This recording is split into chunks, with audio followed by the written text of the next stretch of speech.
नमस्कार मित्रों, स्वागत है हमारा जेआईवी एनसीआईवी मेड सिंपल के इस चैनल में। दोस्तों, यदि आप आपका इलेक्टिव पेपर रिस्क मैनेजमेंट है और आप मॉड्यूल सी को क्विकली रिवाइज करना चाहते हैं सारे इंपॉर्टेंट पॉइंट्स को, आपको पता होगा कि मॉड्यूल सी में यूनिट नंबर 13 से लेकर यूनिट नंबर 17 तक सारे टॉपिक्स कवर्ड हैं। तो आइए दोस्तों, इस वीडियो के माध्यम से आप अगला 1 घंटे, मुश्किल से 40 से 50 मिनट लगेगा, आप इस एक एक पॉइंट को समझिए, सिंपल भाषा में समझाया जाएगा। और दोस्तों निश्चित रूप से आप इसके बाद यदि एमसीक्यू सॉल्व करेंगे ना मॉड्यूल सी का, जिसका लिंक मैं आपको डिस्क्रिप्शन में प्रोवाइड कर देता हूँ, तो आप कॉन्फिडेंट फील करेंगे। चलिए बिना देरी किए हुए शुरुआत करते हैं अपने पहले पॉइंट के साथ, क्योंकि आप देख सकते हैं बस सबसे पहले दोस्तों क्या बताया जा रहा है कि 90s के बाद से बैंक का एक नया रोल सामने आया। अब से पैसा देना नहीं, ट्रेडिंग से कमाई भी करना है, पर ट्रेडिंग का मतलब है प्रॉफिट के साथ रिस्क भी। इससे आया रिस्क मैनेजमेंट का कंसेप्ट। तो चलिए सिंपल लैंग्वेज में समझते हैं। 1990 के बाद बैंक ने इक्विटी, बॉन्ड और डेरिवेटिव में ट्रेडिंग बढ़ा दी। नए रिफॉर्म और टेक्नोलॉजी ने मार्केट को फास्ट और सिक्योर बनाया, लोगों की पार्टिसिपेशन भी बढ़ गया। अब बैंक का ट्रेडिंग डिपार्टमेंट एक प्रॉफिट सेंटर बन गया है। पैसा मैनेज करने से ज़्यादा अब कमाने का जरिया है। लेकिन मार्केट का प्राइस हर वक्त चेंज होते हैं। इंटरेस्ट रेट, डॉलर का रेट, शेयर का दाम सब फ्लक्चुएट करते हैं। तो प्रॉफिट बचाने के लिए बैंक ने शुरू किया smart risk management, active portfolio reshuffle और मार्केट एनालिसिस के साथ। अब सवाल ये उठता है कि मार्केट रिस्क होता क्या है, राइट। ये तो समझ में आ गया कि हाँ, ट्रेडिंग जो है प्रॉफिट रिस्क हो, प्रॉफिट सेंटर है। मार्केट रिस्क का मतलब लॉस होने का चांस, जब मार्केट का दाम हमारे अगेंस्ट चले। होता है ना, हम कुछ सोच रहे हैं और मार्केट का दाम अलग अगेंस्ट चल रहा है, तो लॉस होगा। उसी का जो चांस होता है, लॉस होने का चांस होता है, उसी को बोलते हैं हम लोग मार्केट रिस्क। यह सिर्फ बैलेंस शीट पे नहीं, ऑफ बैलेंस शीट पे भी इम्पैक्ट डालता है। दोनों पे इम्पैक्ट डालेगा, बैलेंस शीट पे भी और ऑफ बैलेंस शीट पे भी। मार्केट रिस्क होता है interest sensitive securities, share, foreign currency और कमोडिटीज़ में। कहाँ कहाँ मार्केट रिस्क होता है वो देख लीजिए। Interest sensitive securities, equities, currencies और कमोडिटीज़ में। जितनी मुश्किल से बेच पाओ उतना ज़्यादा मार्केट रिस्क। इसको कहते हैं लिक्विडिटी रिस्क। लिक्विडिटी रिस्क का मतलब क्या होता है कि आप जितनी मुश्किल से बेच पाएंगे उतना ज़्यादा आपका मार्केट रिस्क होगा, और जितना ज़्यादा टाइम तक होल्ड करेंगे उतना ज़्यादा प्राइस फ्लक्चुएशन की पॉसिबिलिटीज़ होंगे, समझे। तो होल्डिंग पीरियड आपका ज़्यादा होगा तो आपकी प्राइस फ्लक्चुएशन की पॉसिबिलिटीज़ भी ज़्यादा होंगे। तो ये बातें पता होनी चाहिए आपको, मार्केट रिस्क होता क्या है।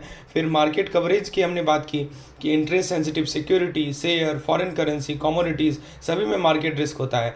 जितनी मुश्किल से आप बेच पाएंगे उतना ज़्यादा मार्केट रिस्क होगा, और जितना ज़्यादा टाइम तक होल्ड करेंगे उतनी ज़्यादा प्राइस फ्लक्चुएशन की पॉसिबिलिटी होगी। अब दोस्तों बात कर लेते हैं trading portfolio in a bank. Bank के पास 2 पोर्टफोलियो होते हैं, एक होती है बैंकिंग बुक, एक होती है ट्रेडिंग बुक। HTM का मतलब होता है हेल्ड टू मैच्योरिटी, मतलब लॉन्ग टर्म के लिए लिया, सेल नहीं करना। यह बैंकिंग बुक में आता है। किसका पार्ट होता है HTM? बैंकिंग बुक का पार्ट होता है। हेल्ड टिल मैच्योरिटी, मतलब आपने लॉन्ग टर्म के लिए लिया है और उसको आपको बेचना नहीं है। और दूसरा होता है AFS और HFT, राइट। AFS और HFT का फुल फॉर्म होता है अवेलेबल फॉर सेल और हेल्ड फॉर ट्रेडिंग। तो ये ट्रेडिंग बुक का पार्ट होता है। यहाँ पे बाय लो सेल हाई वाला कंसेप्ट लगता है, यानी प्रॉफिट आप कमाइए। दोस्तों एक और पॉइंट पता होना चाहिए कि HTM को, यानी हेल्ड टिल मैच्योरिटी को, डेली वैल्यू चेक करने की ज़रूरत नहीं होती, राइट। लेकिन जो AFS और HFT होती हैं उनको मार्क टू मार्केट करना पड़ता है, राइट। रोज आपको मार्क टू मार्केट करना पड़ेगा, क्योंकि HTM जो है बैंकिंग बुक का पार्ट है, AFS HFT आपका ट्रेडिंग बुक का पार्ट है। तो दोस्तों ट्रेडिंग बुक ज़्यादा सेंसिटिव होते हैं मार्केट चेंज से, बड़ा size, short term, volatile nature होता है ट्रेडिंग बुक का। अब बात कर ले दोस्तों टाइप ऑफ मार्केट रिस्क की, तो मार्केट रिस्क में अलग अलग तरह टाइप होते हैं, जैसे interest rate risk, equity risk, commodity risk, foreign exchange risk, liquidity risk, basic risk, settlement risk. सबसे पहले बात कर लेते हैं इंटरेस्ट रेट रिस्क की।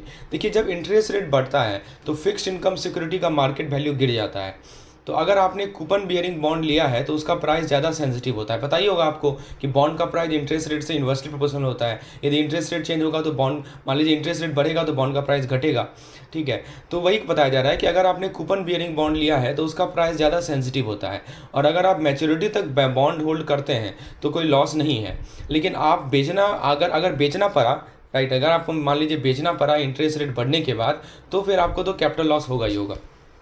तो वही चीज़ यहाँ बताया जा रहा है दोस्तों कि इंटरेस्ट रेट रिस्क के बारे में यहाँ समझाया जा रहा है कि आपका जब तक ये, अगर आप मैच्योरिटी तक बॉन्ड होल्ड करते हैं तो कोई लॉस नहीं है, लेकिन अगर बेचना पड़ा इंटरेस्ट रेट बढ़ने के बाद तो लॉस हो सकता है, कैपिटल लॉस हो, ठीक है, क्योंकि बॉन्ड का जो फेस वैल्यू है वो घट जाता है। और अगर आप इंटरेस्ट यानी कूपन को री इन्वेस्ट करना चाहते हैं तो नए रेट पे करना पड़ेगा। इसे कहते हैं री इन्वेस्टमेंट या इंटरेस्ट ऑन इंटरेस्ट रिस्क।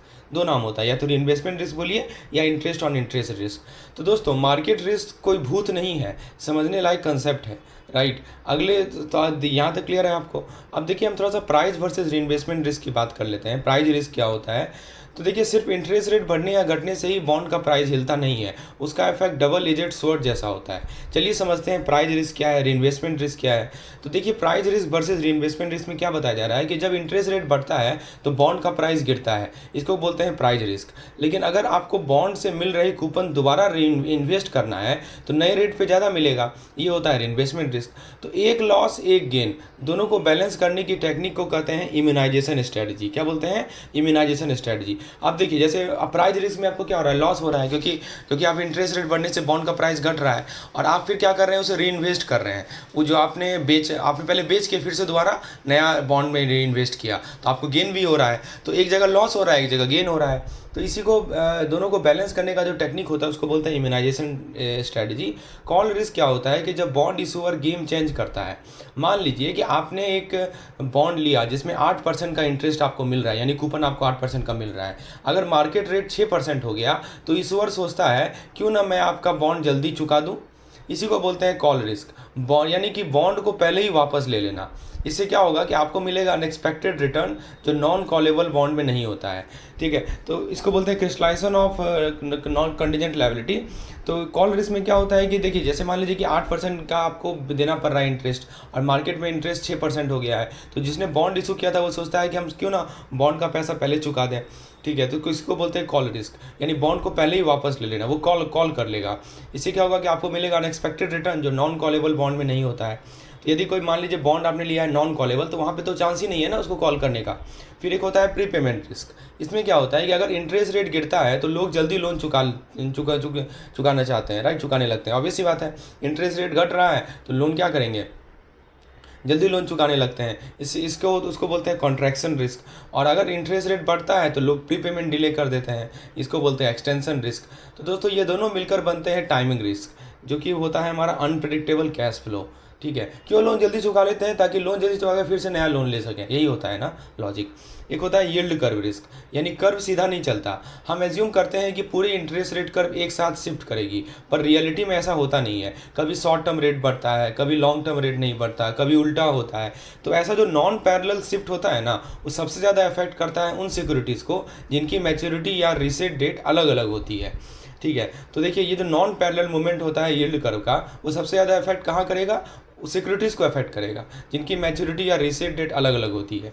अब होता है एक बेसिस रिस्क, यानी जब हेजिंग फेल हो जाए। देखिए आपने एसेट को हेज किया पर हेज और एसेट दोनों अलग अलग डायरेक्शन में गए, तो बेसिक रिस्क होता है। यह होता है जब interest rate curve uniformly shift नहीं करता, मिसमैच आ जाता है, समझे। तो आपने एसेट को हेज किया, हेज मतलब प्रोटेक्शन करना, राइट, लेकिन हेज और एसेट दोनों अलग अलग डायरेक्शन में गए। तो बेसिकली जब interest rate curve uniformly shift नहीं करता है तो मिसमैच आ जाती है और इसी को बोलते हैं बेसिक रिस्क, समझे। तो एक होता है हमारा इक्विटी प्राइज रिस्क, यानी शेयर बाजार का झटका।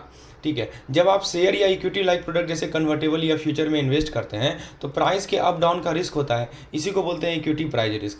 आपने शेयर खरीदा, उसके बाद प्राइस गिर गया, सीधा आपके प्रॉफिट एंड लॉस पे असर पड़ेगा। इक्विटी रिस्क दो तरह के होते हैं, राइट। एक होता है हमारा जनरल मार्केट रिस्क, यहाँ पे देखिए बताया जा रहा है जनरल मार्केट रिस्क होता है, यानी पूरा मार्केट गिर गया जैसे निफ्टी सेंसेक्स, तो आपका भी शेयर गिरेगा, तो इसको बीटा से मेजर किया जाता है, समझे। तो पूरा मार्केट यदि गिर जाता है तो आपका भी शेयर गिरेगा, इसको बीटा से मेजर करेंगे। और एक होता है स्पेसिफिक रिस्क, यानी आइडियोसिंक्रेटिक रिस्क। तो ये क्या होता है कि कंपनी के अंदर कुछ प्रॉब्लम हो गई, जैसे मैनेजमेंट बदल गया, खराब न्यूज आ गया। तो अगर आपका पोर्टफोलियो डाइवर्सिफाइड है तो स्पेसिफिक रिस्क कम हो जाता है, मार्केट रिस्क रह जाता है। तो जनरल मार्केट रिस्क में क्या बताया कि पूरा मार्केट ही गिर जाए तो आपका भी शेयर गिरेगा, तो बीटा से मेजर किया जाता है इसको।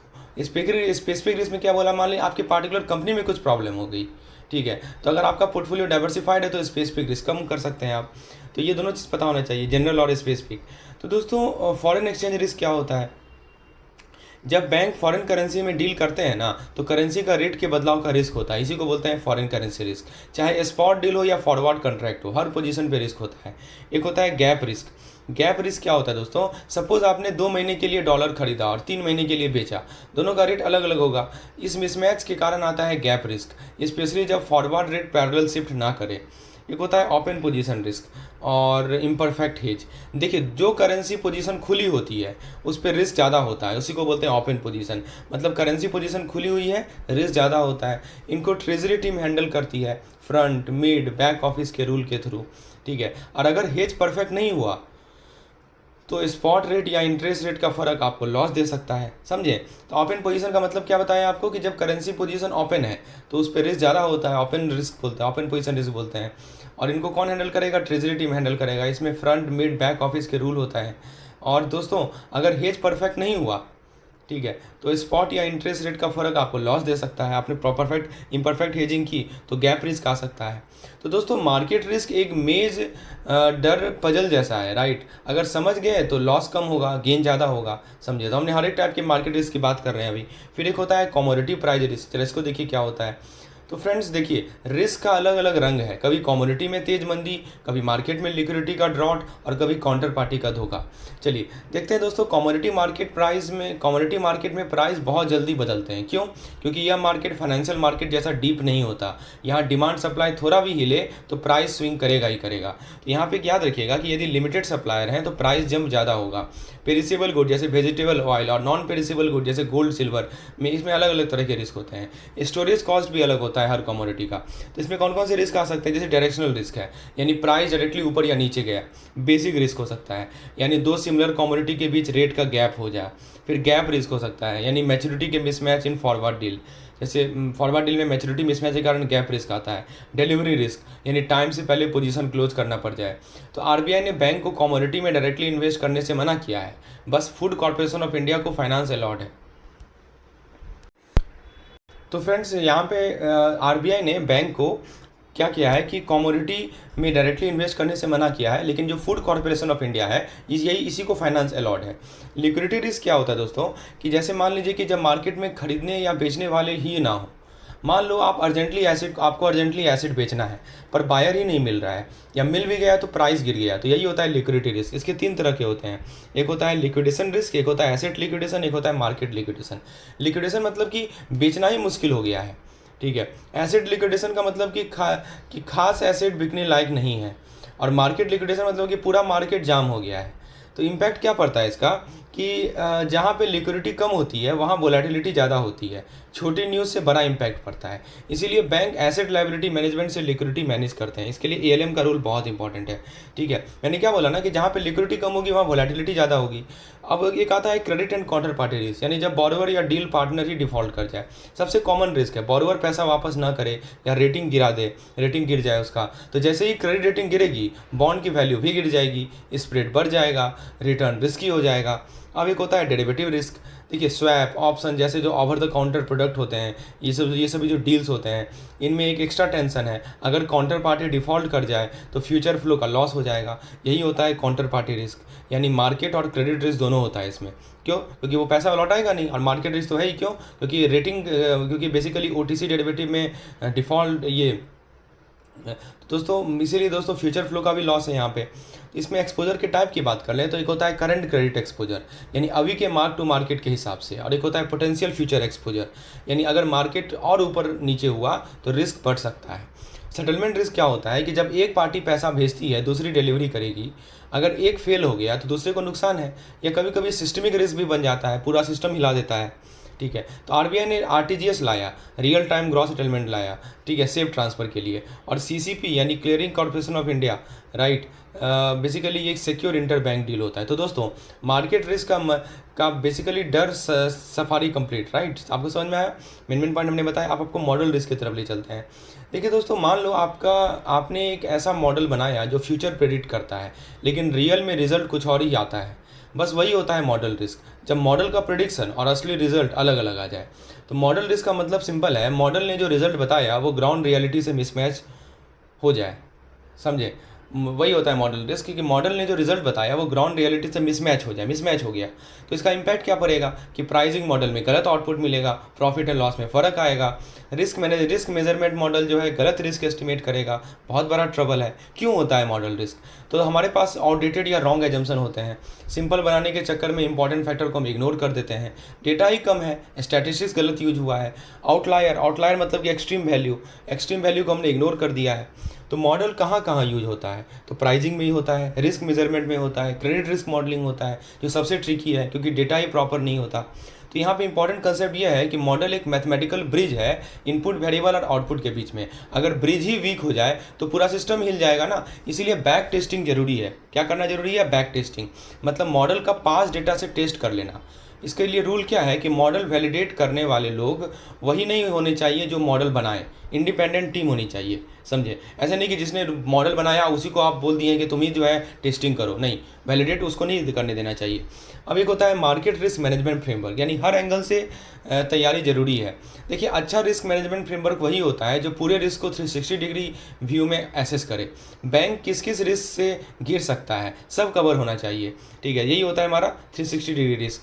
तो अच्छा रिस्क मैनेजमेंट फ्रेमवर्क वही होता है जो पूरे 360 डिग्री व्यू में रिस्क को एसेस करे। असेसमेंट में क्या क्या होना चाहिए? मैक्रो लेवल कंडीशन होनी चाहिए, मार्केट ट्रेंड होनी चाहिए, स्ट्रेस सिचुएशन रेडीनेस होनी चाहिए। जैसे मान लीजिए सडन मार्केट क्रैश आ गया, लिक्विडिटी क्राइसिस आ गई, तो फ्रेमवर्क का गोल ये है कि कैपिटल सफिशिएंट हो, स्ट्रेस टाइम में लॉस एब्जॉर्ब कर सके, वर्स्ट केस सिनेरियो के लिए फुल बैकअप हो, समझे।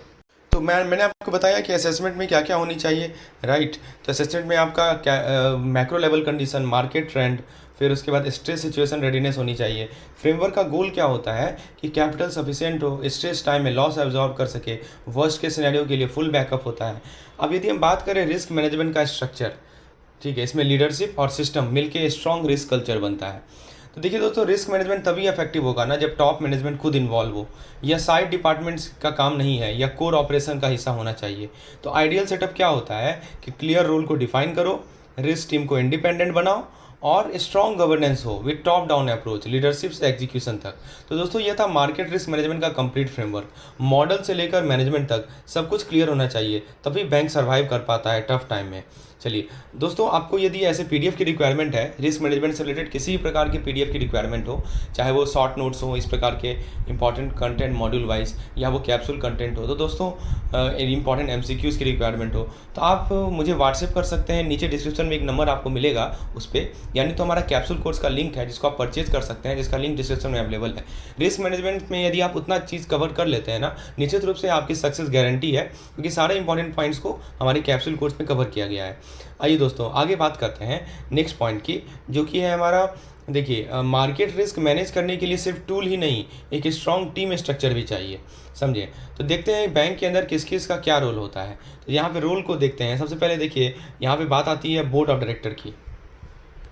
तो फ्रेंड्स, यहाँ पे एक पॉइंट बताया जा रहा है आपको कि exception tracking and model use, क्या मतलब होता है इसका। देखिए, तो फ्रेंड्स, मार्केट अनप्रिडिक्टेबल है, आज स्टेबल है, कल टेबल के नीचे रहेगा, इसीलिए बैंक को चाहिए real time tracking, strong model और इमरजेंसी प्लान। चलिए ब्रेक डाउन करते हैं इसका। तो पहले आप यहाँ वर्ड देखेंगे, क्या लिखा है इन्होंने, एक्सेप्शन ट्रैकिंग। यानी दोस्तों, इसका मतलब हुआ कि पॉलिसी का यदि वॉलेशन हो तो वहाँ पे अलर्ट मोड में आ जाना है, राइट। कभी भी पॉलिसी ब्रीच हो गया तो बोर्ड या सीनियर लेवल पे तुरंत एक्शन लेना चाहिए, राइट। रिस्क में लेट एक्शन होगा तो हैवी लॉस होगा, समझे। इसीलिए एक्सेप्शन रिपोर्टिंग शार्प होना चाहिए और क्विक होना चाहिए। फिर मॉडल यूज और कॉन्ट्रैक्ट, टूल होना चाहिए स्ट्रॉन्ग, रॉन्ग नहीं। देखिए, मार्केट रिस्क के लिए जो मॉडल यूज हो रहा है उसमें स्ट्रॉन्ग कंट्रोल होना चाहिए, स्पेशली जब पोजीशन इलिक्विड हो या रिस्की हो, तो फेयर वैल्यू एडजस्टमेंट जरूरी है, वरना प्राइसिंग गलत हो सकती है। फिर होता है हमारा डेली रिस्क मॉनिटरिंग, हर रोज रियल टाइम पे नज़र, मार्केट रिस्क को डेली ट्रैक करो, और अगर मार्केट ज़्यादा वोलेटाइल है तो इंट्राडे भी मॉनिटर करो, राइट। सिस्टम को स्मार्ट होना चाहिए, हैंडल कर ले, यही होता है। जैसे देखिए, कैपेबिलिटी में क्या बताया गया है कि mark to market, mark to model, new product, new valuation method, high volume, trading and customer position tracking, treasury and derivative के लिए व्यू, ये सभी चीज़ आपके डेली लेवल मॉनिटरिंग पे होनी चाहिए। फिर एक होता है हमारा correlation and aggregated risk, domino effect समझिए, एक मार्केट में शॉक आया तो दूसरे मार्केट भी हिल सकता है, यही होता है कोरिलेटेड रिस्क। इसीलिए स्ट्रेस टेस्टिंग कीजिए ताकि पता तो चले कि शॉक का इम्पैक्ट क्रॉस मार्केट में कितना जाएगा, समझे। तो स्ट्रेस टेस्टिंग करना जरूरी है ताकि आप शॉक का इम्पैक्ट पता कर सकें। फिर होता है एक model validation and back testing, यानी मॉडल टेस्ट भी जरूरी है। मॉडल स्ट्रॉन्ग तभी होता है जब उसका टेस्टिंग भी रेगुलर हो, इंडिपेंडेंट एक्सपर्ट के थ्रू, ठीक है। तो इंडिपेंडेंट एक्सपर्ट टेस्टिंग करेंगे तभी जाके आपका मॉडल स्ट्रॉन्ग होता है। तो चेक कीजिए कि डेटा सही है या नहीं है, वोलेटिलिटी या कोरिलेशन एजम्पशन प्रैक्टिकल है या बस गेस किया गया है, वैल्यूएशन और रिस्क कैलकुलेशन कितना एक्यूरेट है, बैक टेस्टिंग भी कीजिए, कभी टाइम वेस्ट कीजिए, कभी जब मार्केट या मॉडल चेंज हो तब कीजिए। तो गोल यही होता है कि मॉडल रियलिटी को कितना रिफ्लेक्ट करता है, यही गोल है बैक टेस्टिंग का, समझे। आपको ये देखना पड़ेगा कि डेटा सही है नहीं है, वोलेटिलिटी या कोरिलेशन एजम्पशन प्रैक्टिकल है या बस गेस है, ये सब चीज़ देखना होता है। फिर बात आती है मार्केट रिस्क लिमिट की। तो एक लक्ष्मण रेखा बनाइए, मॉनिटर कीजिए। तो जो हमारे बोर्ड और सीनियर मैनेजमेंट होते हैं वो लिमिट सेट करते हैं, और ये जनरल लिमिट नहीं होती है, ग्रैनुलर लिमिट होती है। तो बाय डेस्क होगी, बाय मार्केट होगी, बाय टेनर और पोर्टफोलियो होगी, राइट। इंडिपेंडेंट यूनिट को देखना चाहिए कि कोई लिमिट क्रॉस तो नहीं हो रही है, और अगर ब्रीच हुआ तो तुरंत रिपोर्ट कीजिए, इन्वेस्टिगेट कीजिए, अप्रूवल लेना पड़ता है, ठीक है। इसको बोलते हैं मार्केट रिस्क लिमिट। फिर एक होता है हमारे पास technique scenario analysis and stress testing, यानी उसको बोलते हैं वर्स्ट केस का रिहर्सल। तो यह कोर प्रोसेस है, सिर्फ नंबर नहीं, प्रैक्टिकल सोच भी इंक्लूडेड है। तो इसमें क्या देखना होता है कि पास्ट प्लस फ्यूचर डेटा का ये मिक्स होता है, पूरी इंस्टीट्यूशन का के लेवल पे होता है ये, मार्केट और नॉन मार्केट फैक्टर दोनों आते हैं, लिक्विडिटी क्रंच और एक्सट्रीम सिनेरियो भी आते हैं इसमें। बोर्ड को यह रिजल्ट देखकर एक्शन लेना चाहिए, रिस्क लिमिट को रिवाइज कीजिए, पॉलिसी को अपडेट कीजिए, बिजनेस स्ट्रेटजी को चेंज कीजिए, कंटिजेंसी प्लान तैयार कीजिए, ठीक है। तो दोस्तों मार्केट रिस्क मैनेजमेंट को एक टाइम सेटअप नहीं है, या डेली डिसिप्लिन है। मॉडल चेक करना, स्ट्रेस टेस्टिंग बनाना, एक्सेप्शन को लाइटली मत लो, ठीक है। ये सभी चीज़ें हमें देखनी होती है। अब थोड़ा बॉन्ड और फिक्स्ड इनकम की बात कर लेते हैं। दोस्तों बैंकिंग में बॉन्ड सिर्फ रिश्ता नहीं होता, एक इन्वेस्टमेंट भी होता है, और यह बॉन्ड मार्केट ही है जहां से गवर्नमेंट और कॉर्पोरेट पैसा उठाते हैं स्टेबल रिटर्न के साथ। चलिए जरा बॉन्ड और फिक्स इनकम सिक्योरिटी को डिकोड करते हैं। पहला होता है इंटरेस्ट रेट रिस्क, यानी बॉन्ड के प्राइस की हार्ट बीट। बॉन्ड एक फिक्स इनकम सिक्योरिटी है, और सबसे ज़्यादा हिलता है जब इंटरेस्ट रेट चेंज होता है, सही बात है। रेट ऊपर तो बॉन्ड का प्राइस नीचे, सिंपल सा थंब रूल है। अब बैंक का जो पोर्टफोलियो होता है उसमें बॉन्ड जो है वो बैकबोन माना जाता है बैंक के पोर्टफोलियो में, राइट। तो बैंक के इन्वेस्टमेंट पोर्टफोलियो का मेन हीरो कौन है? गवर्नमेंट और कॉर्पोरेट बॉन्ड। ये नॉट ओनली इनकम देते हैं बल्कि रिस्क मैनेजमेंट के लिए भी टूल भी हैं। तो दोस्तों बॉन्ड का ज्ञान ज़रूरत है क्या? बिल्कुल सही। मैनेजर को पता होना चाहिए कि कौन सा बॉन्ड किसने इशू किया, क्या रिस्क है, कैसे वैल्यू निकालेंगे, क्या रिटर्न मिलेगा, ठीक है। दोस्तों बात करें क्यों बॉन्ड ही क्यों? कैपिटल भी रेज करो, रिस्क भी कम होगा। देखिए गवर्नमेंट और कंपनी दोनों बॉन्ड इशू करके पैसा उठाते हैं बिना ऑनरशिप को डाइल्यूट किए। इन्वेस्टर के लिए यह लो रिस्क और प्रेडिक्टेबल इनकम का जरिया बन रहा है, इसीलिए बॉन्ड सबसे अच्छा तरीका है। फिक्स्ड बात करें दोस्तों कि फिक्स्ड इनकम मार्केट, तो दोस्तों आखिरी 20 सालों में बॉन्ड मार्केट ने फुल ग्रोथ दिखाई है, और अब ये बहुत कॉम्प्लेक्स हो गया है। तो जरा देखिए बॉन्ड होता क्या है कि मतलब आप यानी इन्वेस्टर ने गवर्नमेंट या कंपनी को लोन दिया, वो आपको इंटरेस्ट देंगे, फिक्स्ड या फ्लोटिंग इंटरेस्ट देंगे। इन्वेस्टर को क्या मिलता है? इनकम मिलता है प्लस कैपिटल प्रिजर्वेशन मिलता है, और इशूअर को मिलता है पैसा बिना शेयर बेचे, बिना ऑनरशिप को डाइल्यूट किए। तो बॉन्ड मैच्योरिटी और रिस्क वेट की बात करें तो बॉन्ड शॉर्ट टर्म से लेकर 40 साल तक के हो सकते हैं। गवर्नमेंट बॉन्ड तो रोल ओवर भी हो जाते हैं, समझे। तो ये मैच्योरिटी है बॉन्ड की। और गवर्नमेंट सिक्योरिटी का रिस्क वेट 0 होता है, इसीलिए बैंक को पसंद आता है ये, समझे। यदि गवर्नमेंट बॉन्ड की बात करें तो एक होता है गिल्ट एज सुपरस्टार होता है। तो सेंट्रल और स्टेट गवर्नमेंट आरबीआई के थ्रू बॉन्ड इशू करती है, जिसको जीसेक बोलते हैं। जीसेक मतलब कि गवर्नमेंट सिक्योरिटी, राइट। या वर्चुअली डिफॉल्ट फ्री होते हैं, इसीलिए इन्हें गिल्ट एज इंस्ट्रूमेंट भी बोला जाता है। गिल्ट एज का मतलब क्या हुआ कि इनमें ये डिफ़ॉल्ट नहीं होने का चांस 0 होता है। यदि हम टाइप ऑफ गवर्नमेंट बॉन्ड की बात करें तो एक होता है ट्रेजरी बिल, तो ये 91, 182, 364 डेज में इशू होता है। ये शॉर्ट टर्म के बॉन्ड होते हैं, राइट। डिस्काउंट पे इशू होता है, फेस वैल्यू पे रिडीम होता है, राइट। रिटर्न जो होता है वो face value minus issue price का डिफरेंस होता है। एक होता है कैश मैनेजमेंट बिल, ये भी गवर्नमेंट सिक्योरिटी का टाइप होता है। तो ये 2010 में आया था ये, जब गवर्नमेंट को शॉर्ट टर्म कैश क्रंच था। तो ट्रेजरी बिल जैसा ही है, लेकिन मैच्योरिटी जो है ना 90 दिन से भी छोटी मैच्योरिटी होती है, राइट। और फिर एक होता है डेटेड गवर्नमेंट सिक्योरिटी, यानी लॉन्ग टर्म बॉन्ड होते हैं फिक्स्ड या फ्लोटिंग इंटरेस्ट रेट के साथ। इंटरेस्ट हर महीने मिलता है और मैच्योरिटी 5 से लेकर 40 साल तक हो सकता है, समझे। तो लॉन्ग टर्म बॉन्ड होता है डेटेड गवर्नमेंट सिक्योरिटी। यदि बॉन्ड मार्केट का बात करें भारत में तो 2 मेन प्लेयर है। एक है कॉर्पोरेट बॉन्ड प्लेयर, यानी कंपनी अपना फंडिंग डाइवर्सिफाई करने के लिए बॉन्ड इशू करते हैं हायर इंटरेस्ट रेट के साथ। और एक होता है सॉवरिन गारंटी। इसमें सॉवरिन गारंटी आपको नहीं मिलता है, ज़्यादा रिस्क ज़्यादा रिटर्न, रिस्क ज़्यादा होगा तो रिटर्न भी ज़्यादा होगा, सिंपल सी बात है। और एक होता है हमारा डेप्ट market segment, right. Government security market, corporate डेप्ट मार्केट, ज़्यादा हिस्सा गवर्नमेंट बॉन्ड का होता है और आरबीआई ही इसका मेन इशूअर होता है। तो दोस्तों यह बॉन्ड का बेसिक स्ट्रक्चर है। अब थोड़ा हम आपको ले चलते हैं कॉर्पोरेट डेप्ट मार्केट पे। तो जरा देखिए इक्विटी का रिस्क ज़्यादा लगता है, तो कॉर्पोरेट भी कह रहा है कि डेप्ट is better. Stable return, low cost और बॉन्ड मार्केट में आप तो वैरायटी भी ज़बरदस्त है। चलिए देखते हैं कौन कौन से बॉन्ड मिलते हैं भारत में। तो कॉर्पोरेट डेट मार्केट की बात करें तो अब कॉर्पोरेट ज़्यादातर पैसा इक्विटी से नहीं बॉन्ड से रेज करते हैं। क्यों? क्योंकि रिटर्न स्टेबल होता है, क्योंकि कॉस्ट कम है, क्योंकि ऑनरशिप डाइल्यूट नहीं होती है। एक होता है private placement boom, 95% corporate bond privately place किए जाते हैं। और एक होता है लिस्टिंग स्टैट, 80% बॉन्ड लिस्टेड होते हैं स्टॉक एक्सचेंज पे, तो हाईली ट्रेड ग्रेड होते हैं और फिक्स रेट वाले होते हैं।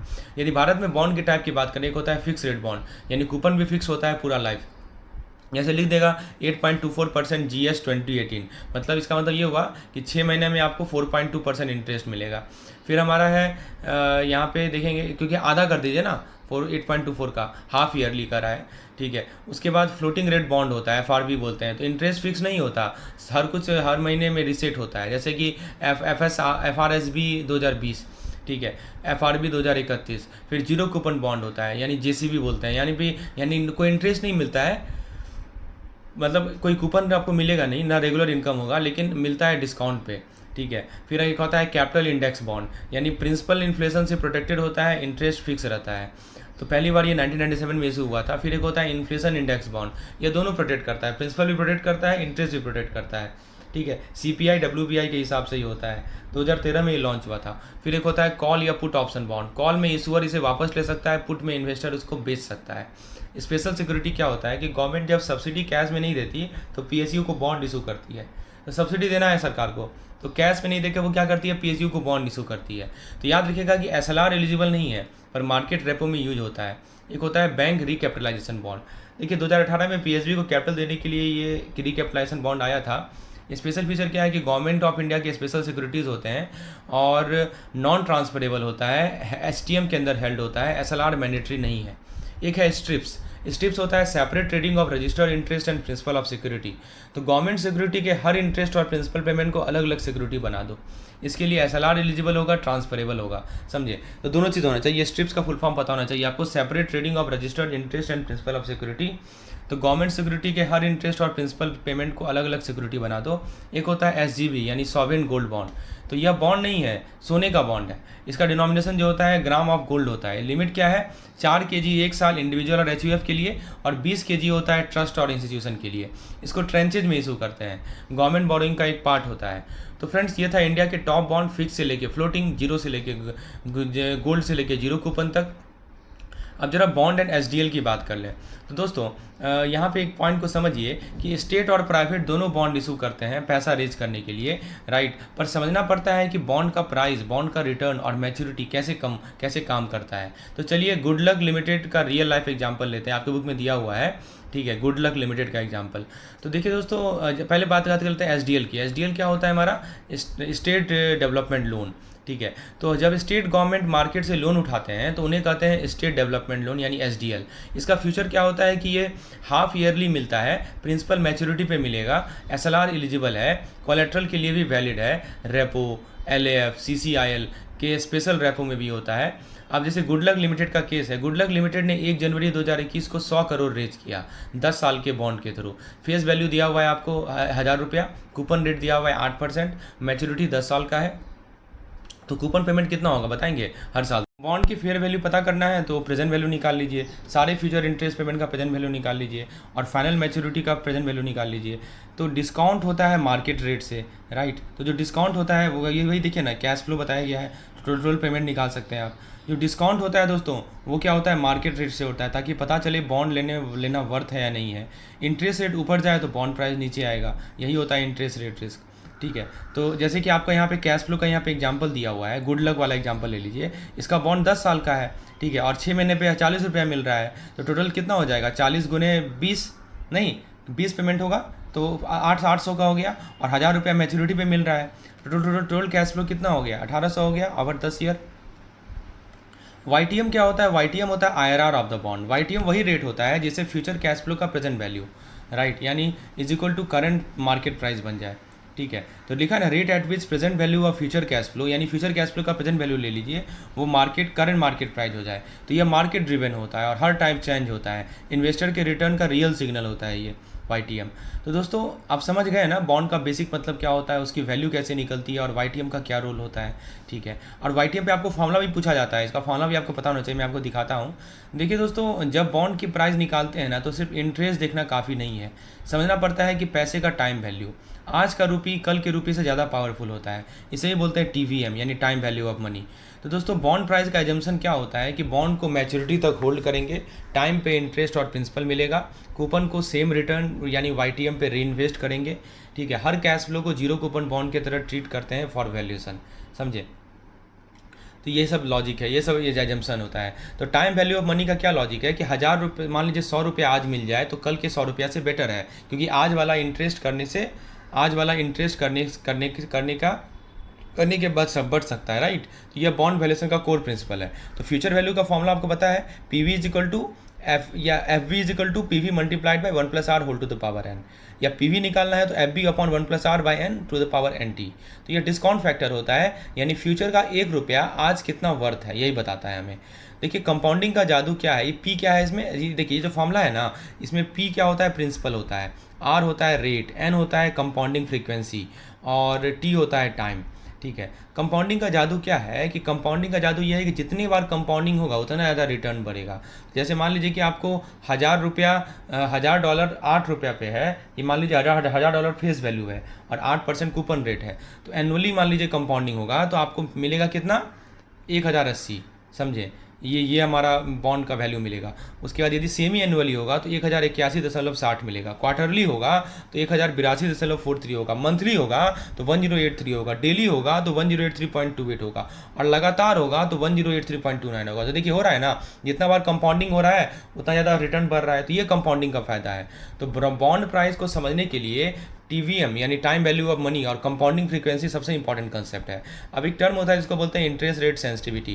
देखिए क्या होता है कि बॉन्ड की प्राइस इंटरेस्ट रेट से कितनी हिलती है, ये सेंसिटिविटी बताता है हमें। तो इंटरेस्ट रेट ऊपर या नीचे जाए तो बॉन्ड की वैल्यू हिल जाती है, लेकिन सभी बॉन्ड एक जैसे रिएक्ट नहीं करते। देखिए ज़्यादा मैच्योरिटी, कम कूपन का लो यील्ड, सबसे बॉन्ड और सेंसिटिव बन जाता है। यदि हमारे पास ज़्यादा मैच्योरिटी है, कम कूपन है या लो यील्ड है, राइट, तो क्या क्या बताया, 3 चीज़ आपको बताया। देखिए मैच्योरिटी ज़्यादा होना, कूपन कम होना और यील्ड भी लो होना, इससे क्या होता है बॉन्ड और ज़्यादा सेंसिटिव बन जाता है। तो यहाँ पे आप देखिए ना, बताया जा रहा है capital gain, loss and maturity. Simple सी बात है, ज़्यादा टाइम होगा तो ज़्यादा रिस्क है। लॉन्ग टर्म बॉन्ड में कैश फ्लो दूर होता है और जब इंटरेस्ट रेट चेंज होता है ना तो उनका प्रेजेंट वैल्यू ज़्यादा इंपैक्ट होता है। तो इसलिए याद रखिएगा कि लॉन्ग टर्म बॉन्ड ज़्यादा सेंसिटिव होता है, शॉर्ट टर्म बॉन्ड कम सेंसिटिव होता है। ये सब प्रॉपर्टी है, आपके बुक में 5-6 प्रॉपर्टी दिया। एक तो आपको बता दिया मैंने कि ज़्यादा मैच्योरिटी ज़्यादा होगा, कूपन कम होगा, यील्ड कम होगा, उन सब में सेंसिटिविटी हाई होता है।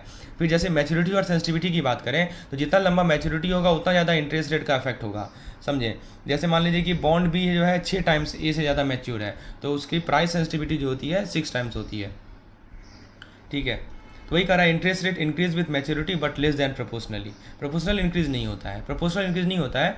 ऐसा नहीं बोल सकते हैं कि 6 गुना मैच्योरिटी ज़्यादा है तो 6 टाइम्स इंटरेस्ट रेट का इफेक्ट पड़ेगा, नहीं, कम इफेक्ट करेगा।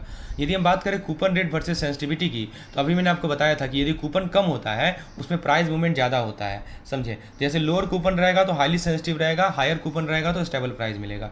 फिर YTM वर्सेस सेंसिटिविटी, जिसका YTM ज़्यादा है वो इंटरेस्ट रेट चेंज को ज़्यादा एब्जॉर्ब करता है, तो हाई YTM उसका प्राइस सेंसिटिविटी कम होगा, लो YTM प्राइस सेंसिटिविटी ज़्यादा होगा। जीरो कूपन बॉन्ड यानी प्योर डिस्काउंट वाले होते हैं। एक ऐसा बॉन्ड होता है जिसमें बीच में कोई इंटरेस्ट ही नहीं मिलता, सब मैच्योरिटी पे आपको लमसम मिल जाएगा। जैसे मान लीजिए कि 1000 रुपया मैच्योरिटी बॉन्ड है, उसको आपने 600 पे इशू किया तो 400 रुपये का रिटर्न मिला। इसलिए याद रखिएगा कि जीरो कूपन बॉन्ड में ना री इन्वेस्टमेंट रिस्क जरा सा भी नहीं होता है, तो ठीक है, और ये लॉन्ग टर्म इन्वेस्टर के लिए बेस्ट है जीरो कूपन बॉन्ड। दोस्तों ZCB की जो प्राइस होती है ना वो मैच्योरिटी अमाउंट का प्रेजेंट वैल्यू होता है, समझे। तो दोस्तों बॉन्ड की प्राइस इंटरेस्ट रेट पे कितनी डिपेंडेंट है, वो मैच्योरिटी, कूपन और यील्ड YTM पे डिपेंड करता है। अब आता है interest rate risk and present value, right, PVVP बोलते हैं, present value of bond price. जरा देखिए बॉन्ड की प्राइस इंटरेस्ट रेट पे कितनी सेंसिटिव है, इसका एग्जैक्ट नंबर है PVVP की बात करते हैं। अगर मान लीजिए 0.01% इंटरेस्ट रेट बढ़े तो बॉन्ड का प्राइस कितना करेगा, तो इसको बोलते हैं price value of basis point, BVP आप समझते हैं ना, बेसिस पॉइंट वैल्यू। तो सबसे पहले बात करते हैं इंटरेस्ट रेट रिस्क की। तो बैंक के पोर्टफोलियो में ज़्यादातर फिक्स्ड इनकम इंस्ट्रूमेंट होते हैं। मार्केट में इंटरेस्ट रेट बदलता है रेगुलरली, इसीलिए इंटरेस्ट रेट रिस्क मेजर करना जरूरी है, ट्रेडिंग बुक हो या बैलेंस शीट हो। तो देखिए सबसे पहला अप्रोच है सेंसिटिविटी अप्रोच। इसका बेसिक लॉजिक है कि यह अप्रोच बताता है कि अगर यील्ड 1 यूनिट बढ़े तो बॉन्ड का प्राइस कितना चेंज होगा। तो इसमें 2 अप्रोच होते हैं, एक होता है बेसिस पॉइंट अप्रोच और एक होता है ड्यूरेशन अप्रोच। इसको सेंसिटिविटी अप्रोच के अंदर 2 अप्रोच आता है, बीपीवी और ड्यूरेशन। तो बीपीवी क्या बोलता है दोस्तों? तो बीपीवी ये बोलता है कि पीवीपी या ये बोलता है कि अगर यील्ड 0.01% चेंज करे तो बॉन्ड प्राइस कितना मूव करेगा। यील्ड कितना चेंज हो रहा है? 0.01%, तो बॉन्ड प्राइस कितना चेंज होगा। इसका एक फॉर्मूला होता है, delta P is equal to minus PVP multiplied by delta Y upon 100। तो यहाँ डेल्टा पी क्या है? क्या है? Change in price. Delta Y क्या है? Change in yield.